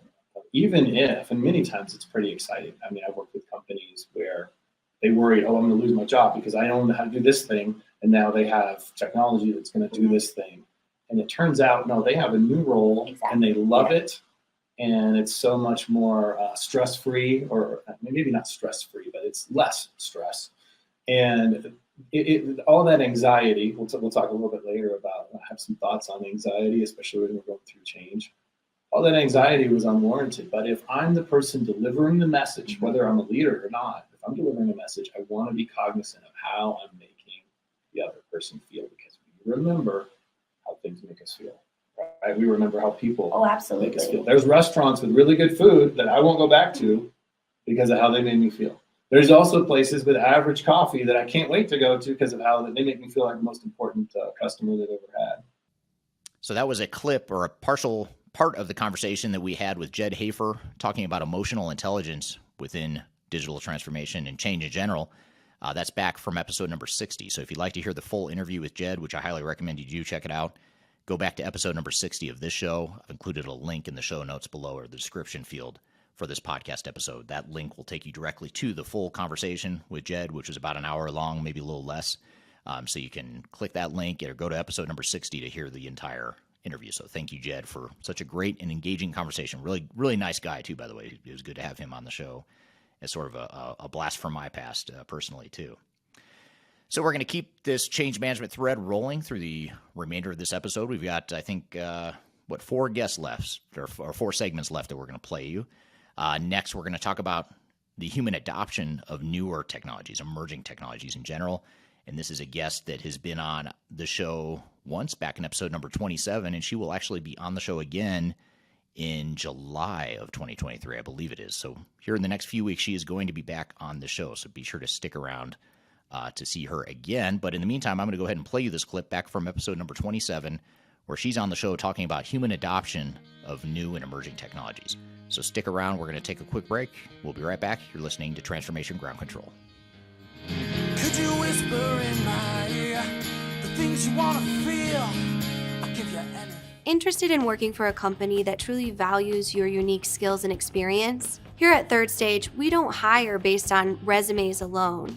We look at the full candidate, experience, and willingness to provide excellent service for our clients. Within a technology, independent, and agnostic consulting firm, you have the opportunity to learn across industries with a diverse group of clients. Our consultants also have the opportunity to diversify their portfolio and learn across technology systems. If you're interested in joining a high-growth entrepreneurial organization, please reach out to us at work@thirdstage-consulting.com.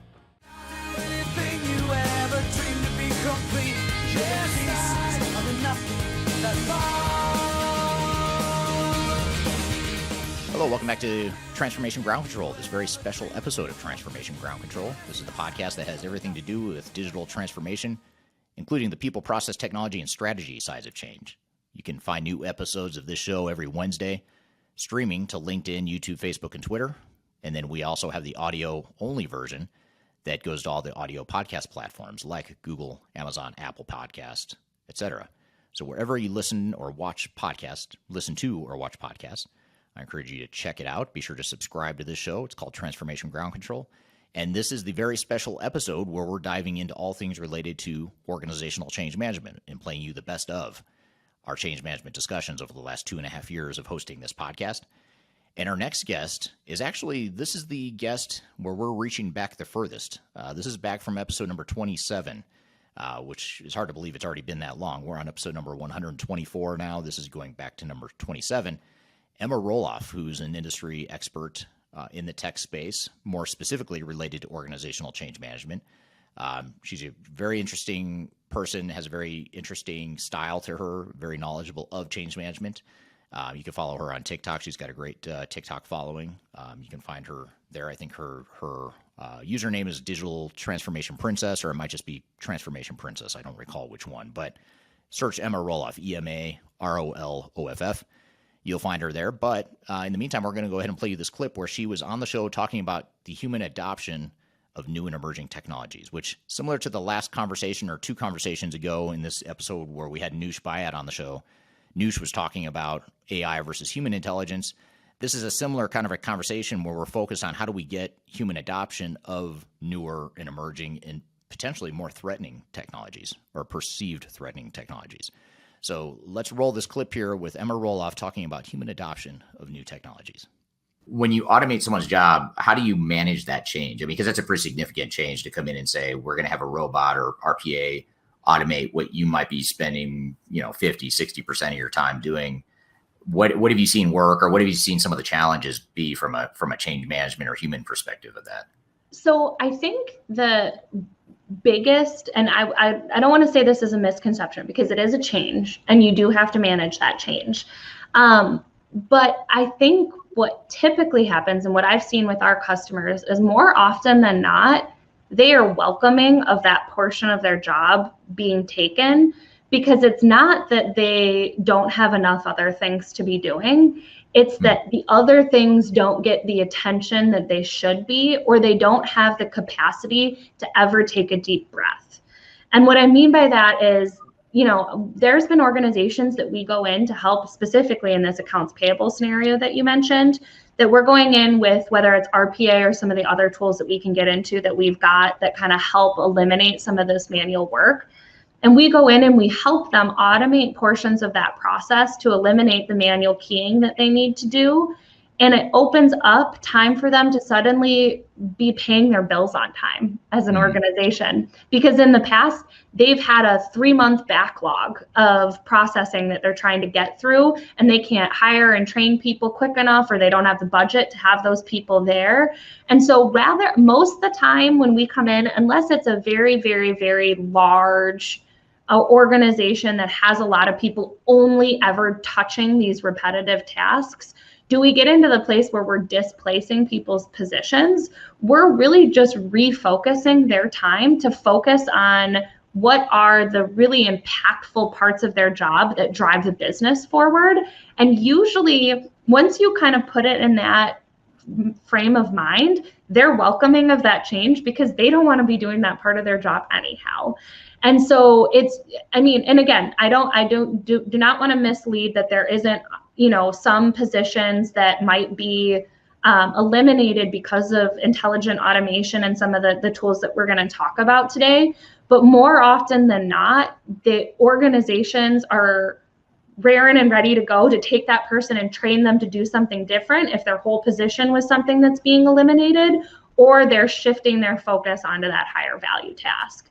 But you have to have the conversation honestly on the front end for them to get to the point where they understand that and they're not fearful of the change or fighting the change. Because if they think that their job is going to go away, they're not going to help you do it. But if they understand, we're not here to eliminate your job, we're here to make it better. And let's talk about what your ideal better job looks like, and you be a part of this. They will come up with new ideas to manage the process. They'll help bring forward other, bottlenecks within the process that you should be focusing on as well. And it'll be just so much more collaborative throughout the entire process.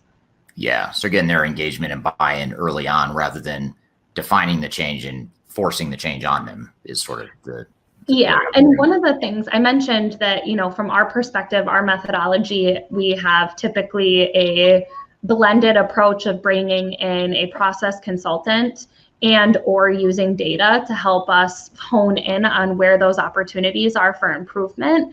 But I think that process consultant, and even, whether it's someone internally or a third party, but somebody being there to help you have those conversations and ask questions in the right way and frame things in the right way and not forget about the people is such a critical part of that, because, as you get into conversations about change, it's a scary thing for people. And we're both human-centric change people. And when you can help them feel even incrementally more comfortable with it and help them feel ownership of it, one of the main things that we do is a discovery process where our team is working alongside with our customers' team to design what that future state looks like. And when it's somebody from the outside asking questions of why do you do it that way, or is there a different way to do this, it's less threatening to answer those questions, and you don't get the same defensive nature that you do if you're managing it internally. And I don't know if you guys have had that experience, but sometimes that friendly third party asking the question is a lot more well received than somebody, even if they have good intentions within your organization. Yeah, you're not caught up. People know that you're not caught up in the politics, the internal dynamics, and you're not jockeying as an outside party. You're not jockeying for any sort of, there's no ulterior motive to suggest something like that, but it could be perceived that way if it's someone internally suggesting hey, Emma, what do you do all day? Do you really need to be doing that? Maybe we should just automate your job. That's going to be a lot more threatening if I say it to you as a coworker versus a consultant comes in and maybe more tactfully asks the same thing. Yeah, exactly. Yeah, that's a good point. I hadn't thought of it that way, and it's interesting to hear you say that, because we see a lot of organizations that don't even think about what are we going to do with that time that we save. And that is something I think from an org design perspective you have to do, is say, okay, if I'm saving 30 or 40% of Emma's time and she doesn't have to process POs anymore, what is she going to do? What's her focus? How does she reprioritize her work? In the unfortunate event that her job is going to go away, what does that look like? What do you do with Emma? And just having those answers is important. And companies don't think about that a lot of times because they're so focused on the technology. How do we get this technology to work, and how do we define the process? But they don't always think about what does that impact to the organization. Yeah. And again, we've had some, and I would say more early adoption of digital transformation when there used to be mail rooms with, 20 people that were working in these large organizations. That was when I think we saw a little bit more of okay, so what does our training path look like for these people, or where else in the organization can we find a spot? And it was a little bit more purposeful. I would say it's been a while since there hasn't been enough work to keep people busy after we've automated portions of their job. That it isn't we just, more they've brought in automation because they have a capacity issue or they are growing so rapidly and they would rather not have to hire at the clip that's required to support that growth. And so then they're able to keep the same size team, but the company growth would have outpaced the size of their team had they not automated the process. Right. I've got one customer who, I think if I'm going to say this correctly, they have a process that they put in place probably 10 years ago. And so they were early adopters of technology and using it to manage processes. But over the course of that time frame, they have offset an additional headcount of 130 people from how they were doing the process to what they're doing today, and incremental improvements to that process over time has allowed them. So it's not a hard ROI because they didn't hire those 130 people, but based off of their projections, they were able to offset that much additional headcount. Yeah. It seems like in more recent years, companies are a lot more lean. They don't have a lot of fat to trim. In terms of people. I know in the 90s when I started my career, there was a lot more. It felt like there was a lot more trimming that still had to happen in terms of headcount and whatnot. Mm-hmm. So, keeping in this initial theme of sort of alternate emerging technologies that not everyone is fully aware of yet. You mentioned the word intelligent automation a second ago. Tell us that. What is intelligent automation? How does it apply to an organization? Yeah, so I dropped that. And one of my big pet peeves is within our industry. I mean, at least an ERP has been an ERP for a while now. In our industry, it seems like every 2 years or so, we like to throw another term at everybody just to confuse them. And so intelligent automation, I don't want to say is a completely separate idea from something like RPA. But really, when we take a look at intelligent automation, is we're looking at tools like artificial intelligence, machine learning, natural language processing, these more kind of advanced they're still emerging because they're not kind of at the point where we think of AI as these, all-knowing, I think it was Will Smith in the iRobot movie. Yeah, it was. Like when we think of artificial intelligence, we think of like these all-knowing, like crazy smart robots that are going to take over the world. We're not to that point yet. So if that's our goal, we're still emerging. But it's bringing in those human-like thought patterns, and AI in itself has so many different layers of then kind of subsequent technologies that build up to that larger category. But it's taking that kind of human mimicked intelligence and bringing it into these automation tools that have been around for a while. So things like RPA being combined with those tools would then become intelligent and kind of that intelligent automation space. Another kind of category within this, and I mentioned that this kind of falls into our capabilities as well. There's a technology called OCR, which I'm sure being in the ERP world, you're familiar with OCR, but that's optical character recognition. In the past, that technology has been around for many, many years, far before I got into the industry. It was very template based, and it was very much being able to look at a specific portion of a document based on coordinates or based on a actual template that you built out in your tool to go to this spot and capture the characters that were at that spot within the document. Now we're able to do things like intelligent document processing, where we have AI and machine learning as a part of these solutions. So rather than having to build out templates, the tools can kind of look at the document the same way that a human would, and use context on the document and use things like natural language processing to know that the pound sign or the hashtag or whatever we want to call it also means number. And it knows that that means number, and it knows that we may, through that natural language processing, we may abbreviate the word number down to NUM. And so when it sees, invoice, it sees invoice, and, it has the invoice number, and it's an abbreviation or it's a pound sign, or however that vendor presents that information to you. The tool is intelligent enough now to understand that that's what that means, understand the context of that, and then know that it should look above that, it should look below that, it should look next to it.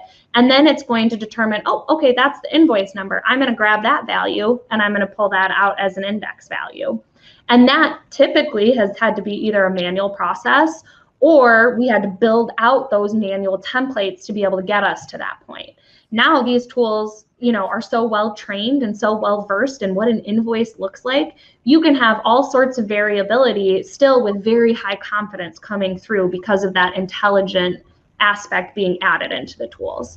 And what we're starting to see much more is now that intelligence being built into all sorts of technology that allows us to kind of move into that intelligent automation space beyond just capture or beyond robotic process automation to things like business process management or BPM tools, now starting to have intelligence infused in them. So it can start to do some routing with a little bit more logic and a little bit more thought process and intelligence behind it, instead of all just yes or no, right or wrong, kind of logic that we've used in the past, and starting to minimize the amount of human intervention that you need in these processes when things follow your standard process.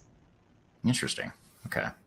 Yeah, and I can see a lot of uses for that. I mean, there's so many, you think about the average organization, a big, huge company that does lots of different things, lots of different documents floating around with different nomenclature, and even just that one example of invoice number, think of all the alternate scenarios where that would help, even outside of invoice processing as well. Well, and some of those, again, with machine learning and that type of thing, I talk about that tool specifically, a little bit of an art and a little bit of a science right now, because when it's got machine learning in it, or any of these tools that they get more effective over time too. So as you get more documents running through the process and the engine has more time to learn from these document samples, you will have to intervene and kind of verify through the process less and less as it goes. And so it will know, oh, okay, even though I see this address block and I know this address block is this vendor, and I know this vendor typically puts this information there, and oh, okay, we're processed. We know we can, with confidence, that we've got it. And it can do things too, like, on the invoice side, I'm going to calculate all the line items and add in the tax and make sure that this, that the number I've captured here matches and is verified based on the math that I've done. And so it can do some of that stuff that we had to rely on people to do even 3 years ago, So there's a lot of advancements being done in all of these kind of automation or process management tools to get to that point where we have less and less intervention needed each step of the way. So that was a clip from our conversation with Emma Roloff back in episode number 27 of Transformation Ground Control. We delve into, in that conversation, the human adoption of new and emerging technologies. I played you just a small clip from that interview. You can watch the full interview by going back to episode number 27 of this show, or just click on the link below. There's links to each of the speakers that we're featuring here today. Click on the link that talks about or refers to Emma Roloff. That'll take you to the full hour-long interview that we had with Emma back in 2021. So thank you for being on the show. And again, if you like Emma, she will be back on the show here later this summer. So we have her scheduled, I believe, for either late July or early August. I just don't recall when, but it's coming up soon, so be sure to stick around. And speaking of sticking around, don't go anywhere yet, because we still have 3 more guests for you. And these are 3 very good guests. We're going to talk about change resistance next. And we're going to bring in this guest, or play you this clip from a guest that joined us from Australia.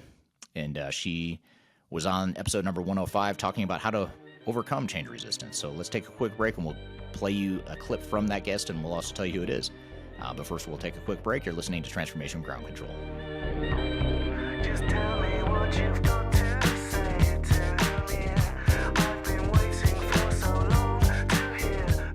If you are aiming for transformation success, turn to Third Stage Consulting Group. Third Stage's independent and technology agnostic consulting team helps clients define their digital strategies, define their roadmaps, and manage their transformations.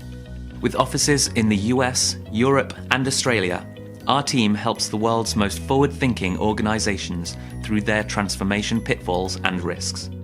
If you are embarking on a digital transformation or business change initiative, contact Third Stage Consulting to see how we can help you reach the third stage of transformation success. Learn more about us and download independent reports, videos, and other best practices at thirdstageconsulting.com.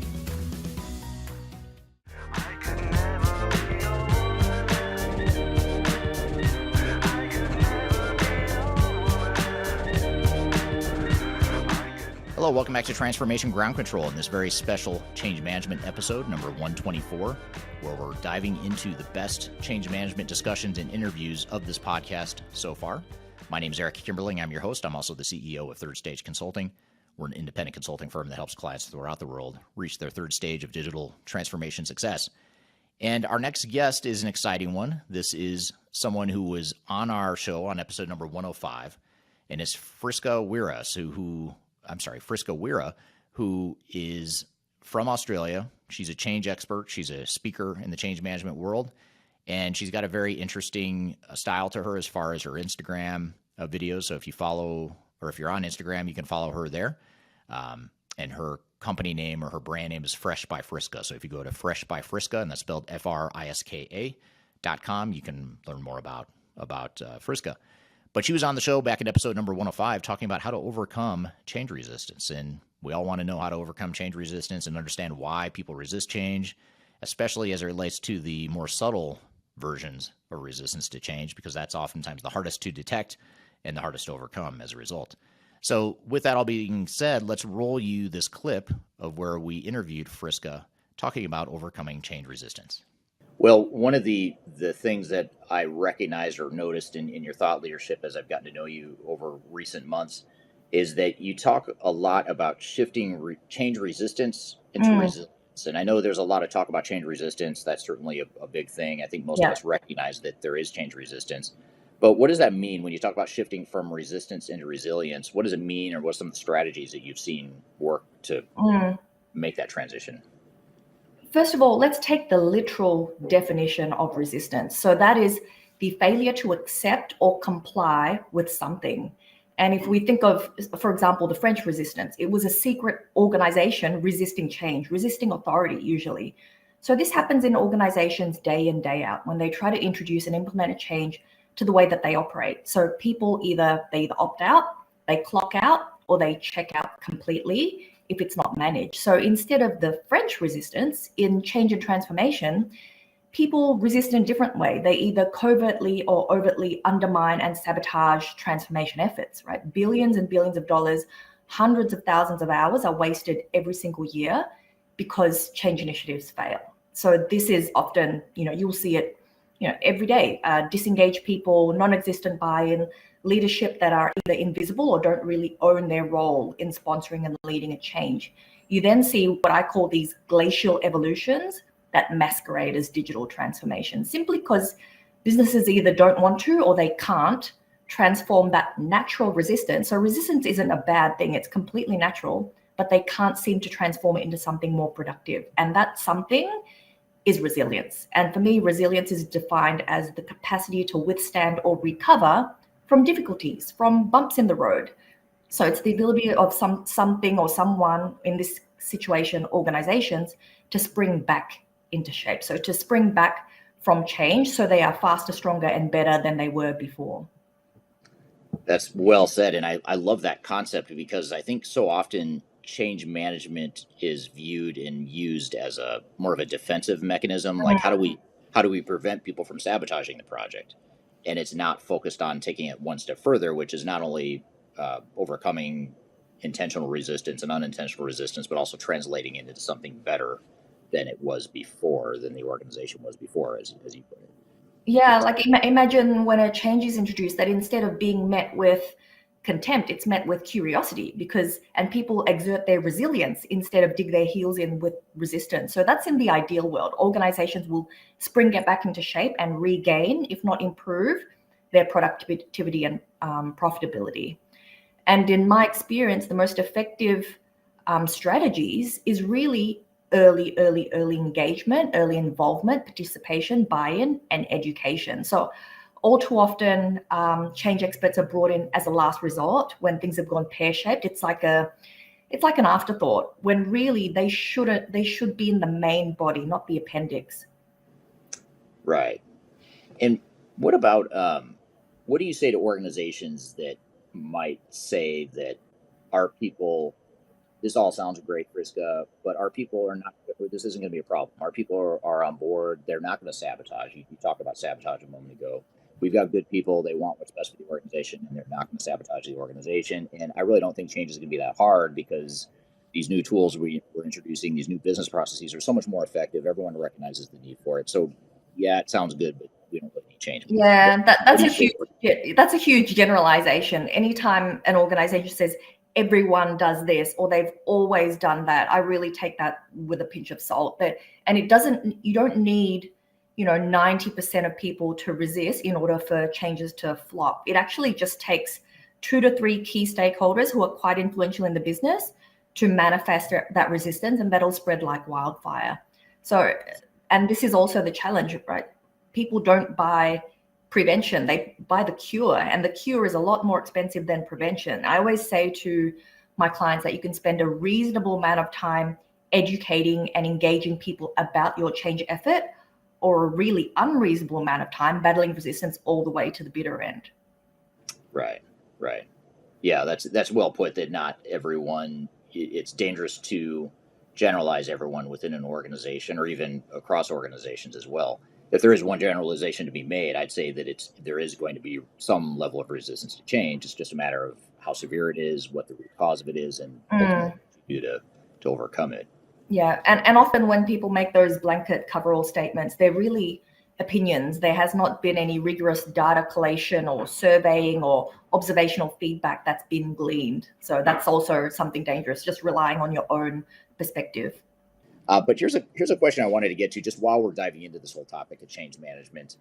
This is from Sid over on YouTube. He asks, Mm. from an organizational structure perspective, what department within an institution does the organizational change function tend to reside, or where should it reside? It depends on the objective of the change management function and what the type of change is. So, for example, in my experience, the most effective, it's like real estate, right? Location, location, location. Location matters. If it's in comms, if it's in HR, I'm sorry, but it's dead because they don't have a great reputation, and often they're the biggest resistors of changes. So when my changes have been received really well, they're either in operations, the COO's tent, or the CFO. So someone with gravitas, someone with the purse strings, someone that's got a good reputation. So usually operations, and definitely related to performance, because you want to underscore the message that change management is not, it's not a nice to have, it's a must have. And we've all seen many examples of organizational initiatives in the corporate graveyard. Some of the most expensive blunders, Daimler Benz, Blockbuster, etc. It's all change management failures.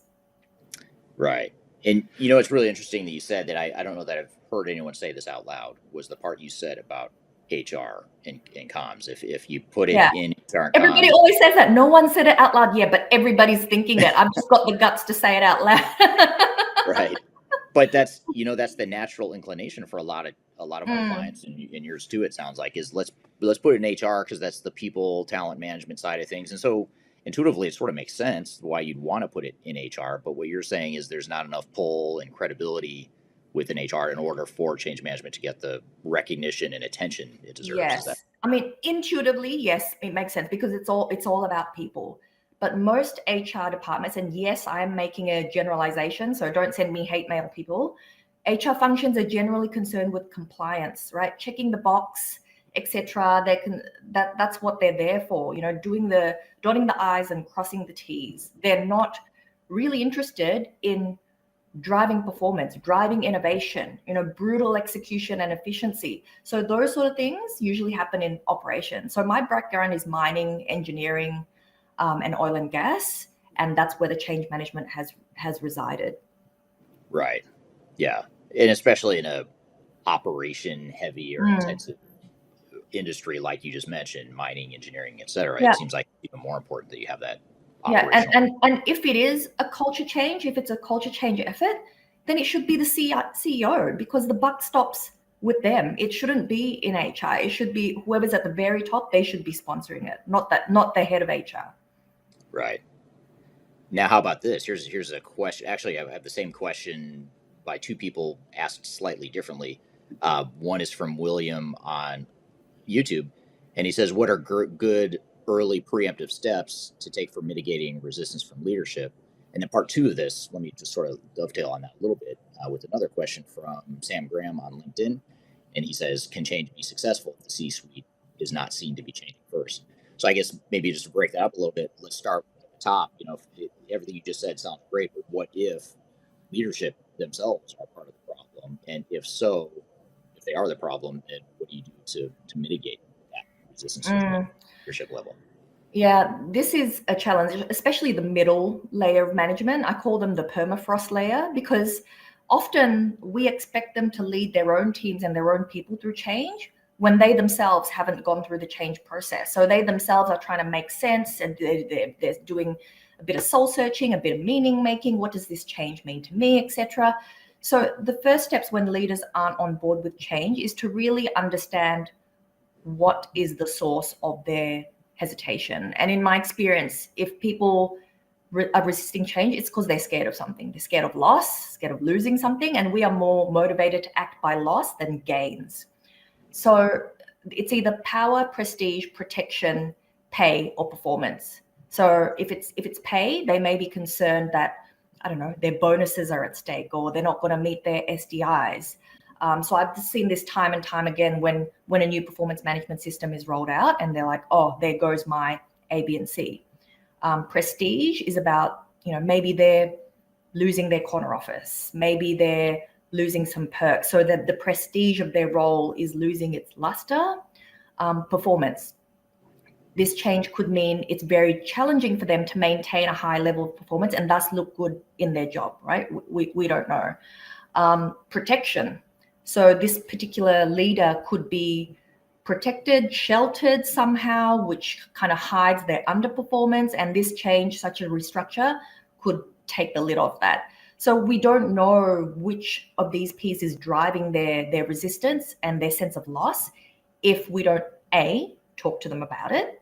And if we don't have that relationship with them, we need to cast our net wider and find out who does. Because, for example, new client, me sitting down with the CEO saying, so why are you resisting? It's not going to work. Like, you can't adopt an abrupt frontal effort like that. You need to be a bit more subtle, a bit more delicate, and a bit more tactful. But the answer will not come overnight. So it takes, and it comes from all sources. It could be, observing them. It could be asking different people in the organization. But really, what will help a lot is if you practice a great deal of empathy. So what is it that they're concerned about, right? Walk a mile in their shoes and see things from their perspective to get the answer. Right. And so you've said it a couple times now, but I think it's super important, those 5 Ps. Can you just repeat it one more time? Pay, protection, prestige, performance, and power. That's great. I love that framing. Is that something you developed? I'm just something curious. I developed. Yeah. From many years of experience. It's always one of those P's. The 5P model by Friska. You heard it here first. Well, that's great. And then just building on that, this is from Kyler on LinkedIn. She asked, building on that comment that you just had, or that thread about leadership, what is the responsibility of leadership to combat and address resistance? Now, assuming they're on board, that we're not necessarily addressing resistance to change at the leadership level, although it's more common than many may think. What is their role, and how should they be involved in addressing resistance to change? They need to be hands-on. Like the change management professionals like you and I, we can provide the conditions for adoption to thrive. We can provide advice. We can say, hey, this person may be upset because of A, B, C, but it's up to the leaders to actually have those hard conversations with people and understand what's driving their resistance and use their own relationships, their networks, their gravitas, their pull to drive adoption and buy-in for this change. Because at the end of the day, that's the leader's role. And this is where I see a lot of organizations kind of fall by the wayside. The leaders tend to subcontract or defer their resistance management responsibilities to their 2IC or the consultants, such as myself. Well, it's not the consultant's role, it's the leader's role. I mean, that's why they make the big bucks. They are the leader. They're expected to advocate for the change, sponsor the change upwards, build a coalition horizontally of support, and manage resistance actively. Right. Yeah. Great. Makes total sense. I feel like we missed that question by that gentleman that asked, will change still be successful if leaders aren't on board? I would say no. And if there is success, it's very short term. So when I first enter a client organization, always start at the top. So understand where they sit in the change commitment curve. And if they are resistant, find out why. Right. Yeah, that's great. Great point of clarification. Okay, that was a partial clip of our interview with Friska talking about overcoming change resistance. That's back from episode number 105 of this podcast. So if you want to hear the entire interview in more detail, go back to episode number 105 or look at the links below in the notes for this episode. We've included a link that will take you directly to that full interview in the podcast episode number 105. So we've got one more guest to go here. Last but not least, we're going to dive into something that's a little bit more granular within the world of organizational change management, and that is training and adoption. So software training, user adoption, employee training and adoption, all that stuff. What are the things we need to know as we create a training plan for our team and for our internal employees as it relates to our digital transformation and ERP initiative? So We want to have these two guests on, or we did have these two guests on back in episode number 119, where we talked about that very topic. So we're going to play you that clip as soon as we come back from a quick break. But first, you're listening to Transformation Ground Control. We'll be right back.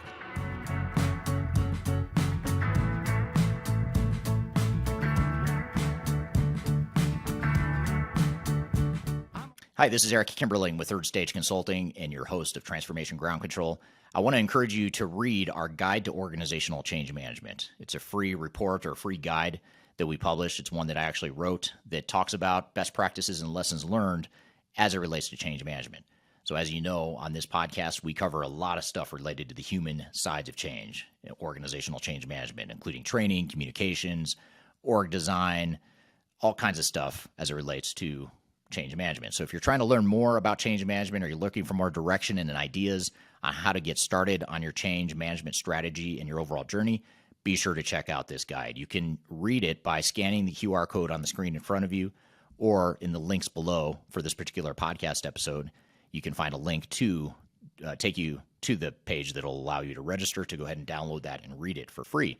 So be sure to check it out. It's the Guide to Organizational Change Management, written by yours truly. I hope you enjoy it. Let me know what you think, and hope you enjoy the rest of this episode.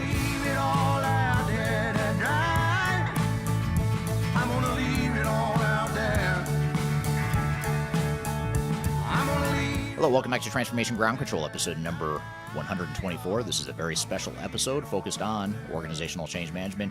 We've played you about a dozen clips so far. This will be about a dozen after we're done here, after this next interview. But about a dozen clips of the best of interviews and discussions that we've had as it relates to change management on this podcast, which, by the way, this podcast covers everything related to digital transformation, starting with the people, process, technology, and strategy aspects of transformation. And change management is something we inevitably cover on each and every episode.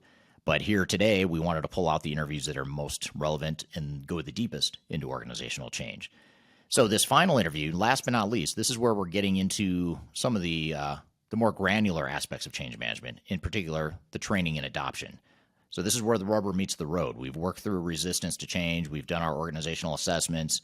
We've understood what the different tools are that we need to pave the way for change. And one of the later but really important work streams that happens is typically the training and adoption pieces. So now that we've built the software, we've paved the way for some of the organizational change resistance that might have been blocking us from making progress, now we can get to the training and adoption piece, which usually comes later in a digital transformation. And in this interview, we thought we'd have Joanne and Nikki from a company called Optimum, which is a training consulting company based out of the UK, and their sister company called Onboard ERP. You can go to onboarderp.com to learn more about them. But we had Joanne and Nikki from these two sister companies on to talk about best practices in end-user training and adoption. So let's roll the clip. What about limitations of generic, off-the-shelf, out-of-the-box training materials? I mean, most of these vendors like S4HANA, you mentioned before, Microsoft Dynamics, they've been around for years and they've had time to build up a pretty good library of standard training materials.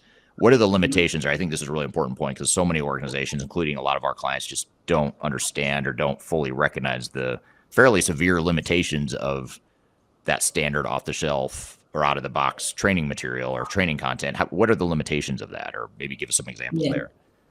Sure. There are considerable limitations, and you are right. Some of the well-established software houses do have off-the-shelf training material, but there are limitations, and some of those they are typically functional in content and instruction. So what that means is it cannot address any of the business specific or business context messages to all audiences. It's impossible, right? Because you've got multiple sectors and multiple industries reading and referring to the same content. So it cannot be that specific to that audience. So that leaves the audience a tad disengaged and also asking the question, is this pertinent to me? Is this right for me? For example, if I'm looking at content that shows me how to raise a purchase order to order steel from China, yet I'm in retail or pharma, that's not really going to help me that much. It's going to leave me confused. I need to understand and see and read language that's pertinent to my business, my product, my customers, my suppliers, etc. So illustrations and examples, they're all generic. And a significant percentage of a learner's understanding of this it's not just by reading explanatory content, it's by looking at screen illustrations. Those screen illustrations, which a lot of our online tools do, so Task Recorder, Click Learn, all of those types of automated online tools that are typically sold as the answer to everybody's training problem, reduce your cost by 70%, no additional external costs, they actually take screenshots of empty dialog boxes. Now, surely you would want a value, a meaningful value, or text description or business aligned content, because that's also going to contribute to our learners' understanding as to how they would populate those screens. So I suppose I would say that the key word for me is it's not business process aligned. It's very generic, and it doesn't actually address the bespoke requirements. And more now, we're actually coming across organizations who, unfortunately, have spent their training budget or managed their training budget based on the cost of one of these system line tools. So, for example, we've come across Oracle Guided Learning recently, but also with task guides and Enable Now. And it really is sold as being the answer to everything. But we've discovered, for example, with Oracle Guided Learning recently, one of our clients needed 7 languages translated. But they've come back and been told that they can probably get French translated and it's 80% accurate. Now, for a client that's actually investing, put a lot of their training budget and their trust in a tool like that, it needs to give them more than that. And as Eric quite rightly said, we've got a lot of these big software houses, so Oracle for Oracle Fusion and S4HANA and so on. They have libraries worth of generic content. But again, some of these online solutions are literally, they sell role-based training, but that role-based training is basically a whole combination of lots of different process guides that poor end user who may, I'm not going to say S400, show my age there, but maybe you moving from a completely different environment and just reading content on screen, that's not going to cut it. They need a blended approach. They need maybe just get them across that first hurdle, and then they can start self-learning tools. But it's really, really important that you understand, I would say, that you know what you're buying and you know what you're getting if you are investing in any type of automated learning program. Do your research, do your homework.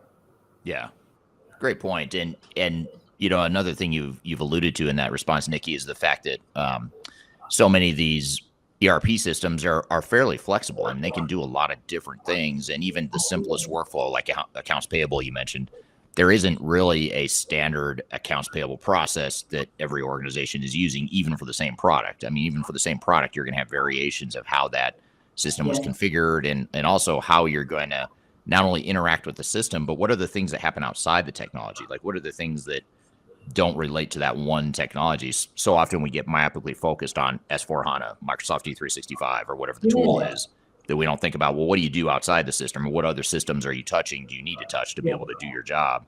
And I imagine that's part of the training approach too that you would suggest.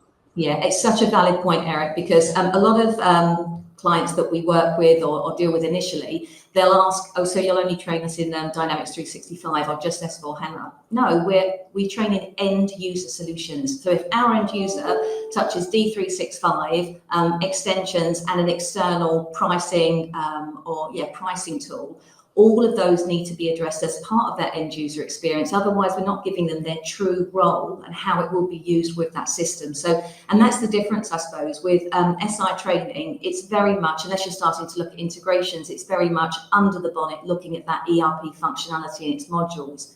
For us, we're looking at what holistically that end user needs, and also not what they don't need. In other words, we've probably all been on courses at some stage in our lives where we've just been doing this, counting the clouds, because the content that's being trained out at that present moment in time is not relevant, and then we miss a bit that is. So the idea behind that bespoke training is it's all got to be relevant for the end user, and it will encompass any of those third-party tools that you mentioned, Eric.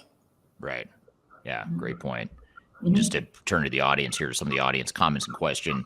Laik on LinkedIn says, I'd speak about S4HANA. It's true that most material is available for functional people, but it lacks off-the-shelf material for business users. 100% correct.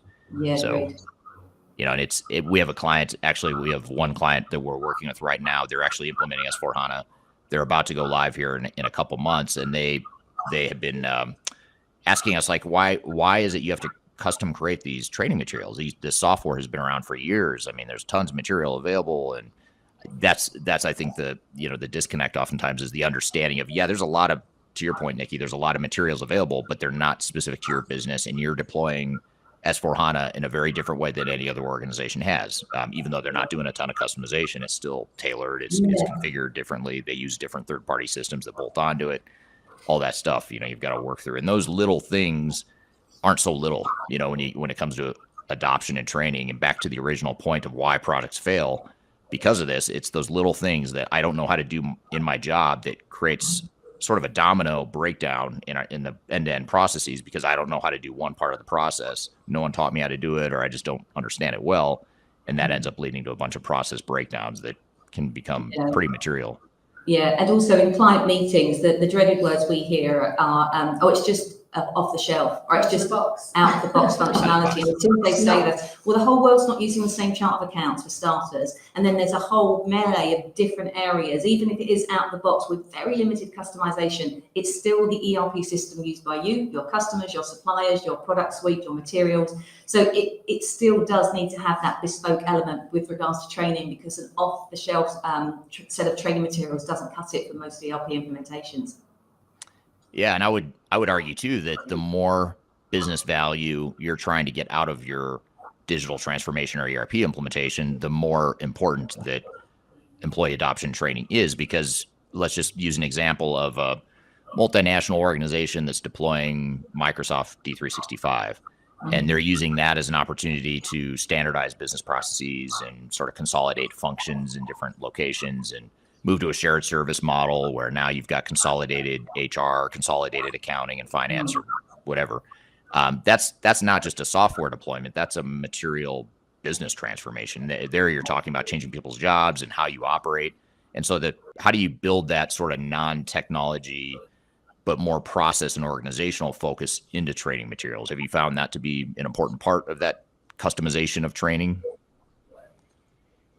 Yeah, it's absolutely critical. And one of the questions we typically ask quite early on is, is it an ERP implementation, or as you said, is it a business transformation program? Do you have a target operating model exercise ongoing? Does it finish before or after your implementation? Ideally before.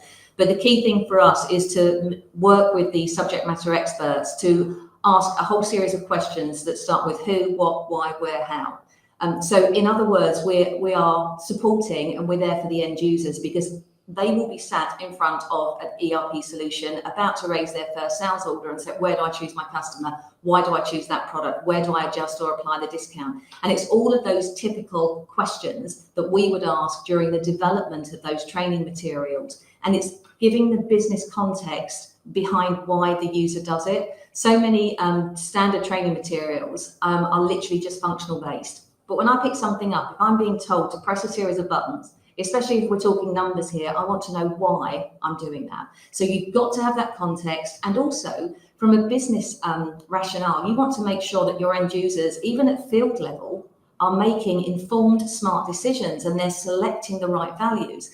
So that's what you're not going to get off the shelf. That's how we capture that business process information as well. And I suppose one of the other things that I would say is we utilize collateral at the outset and the start of your ERP engagement, because you're going to have objectives, mission statements, targets that you want to meet, and all of that needs to be encompassed and also packaged up as part of the training program. Your comms messages need to be peppered through the training program as well. So the whole thing needs to be joined up and the same messages are being heard by your end user community right from the get-go to the last training session that's delivered or the last piece of self-learning that's completed before you go live.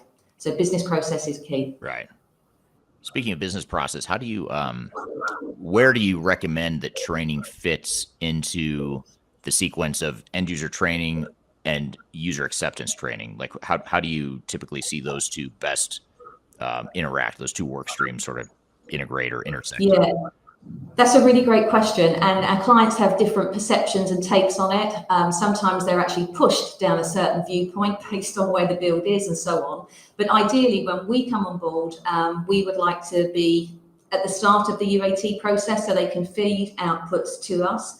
But what we've also been asked by clients to do is develop 60% of the training program, develop what is ready, and then the subject matter experts or the super users will take those materials into the UAT window or environment, and they'll actually test them. See proof of concept. Does this work? Is this okay? And they're actually almost testing the training materials as they go through UAT. And it's also supporting a lot of those business users that you need to pluck out of the business that have not been exposed to this ERP system. They've not had 6 months history, with their scrums and their various project meetings and comms. So it's really useful to have those materials available for the UAT audience.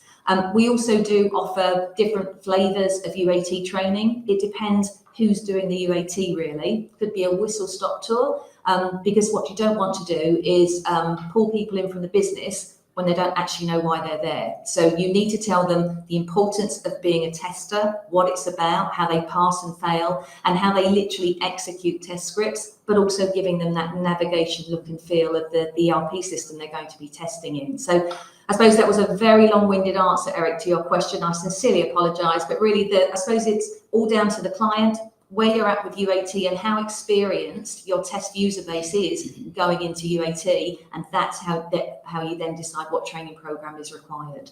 That's great. Really well said. I think that's a super important point to elaborate on, because I think too often people think training's over here. Joanne and Nikki are going to handle the training for me.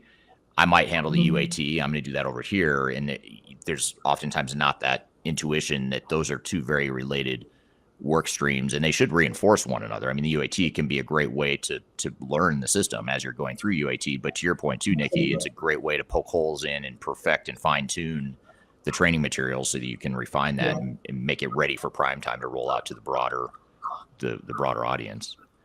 Yeah, absolutely. And when we typically scope ERP programs, we'll also utilize UAT because we want the client to be spending their training budget in the most efficient and best way that they can. So if you've only got 2 people managing fixed assets in a shared service center, get them involved in UAT, get them on board early. And there's your on-the-job training. You don't need to develop a full classroom or informal structured session if you've already got them involved at that early stage. Right. No, it's really well said. I'd love to hear from the audience too.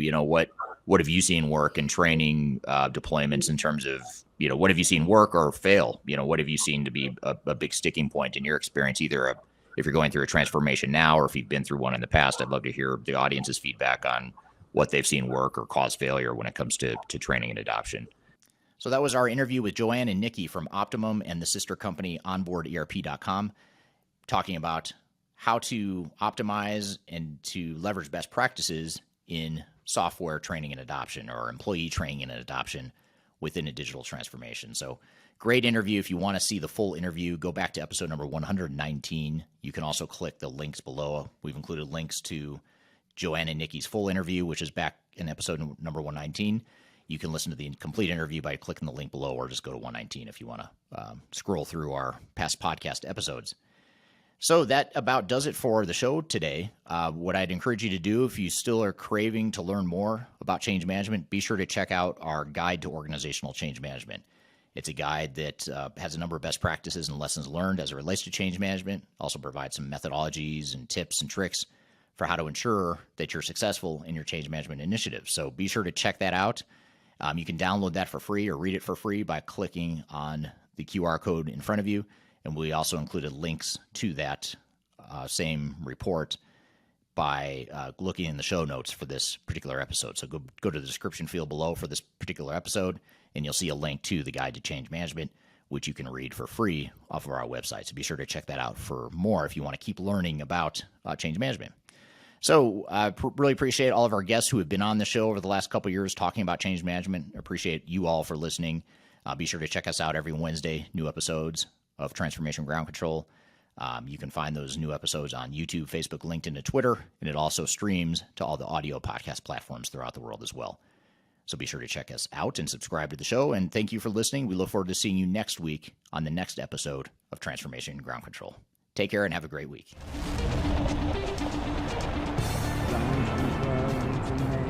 Major Tom.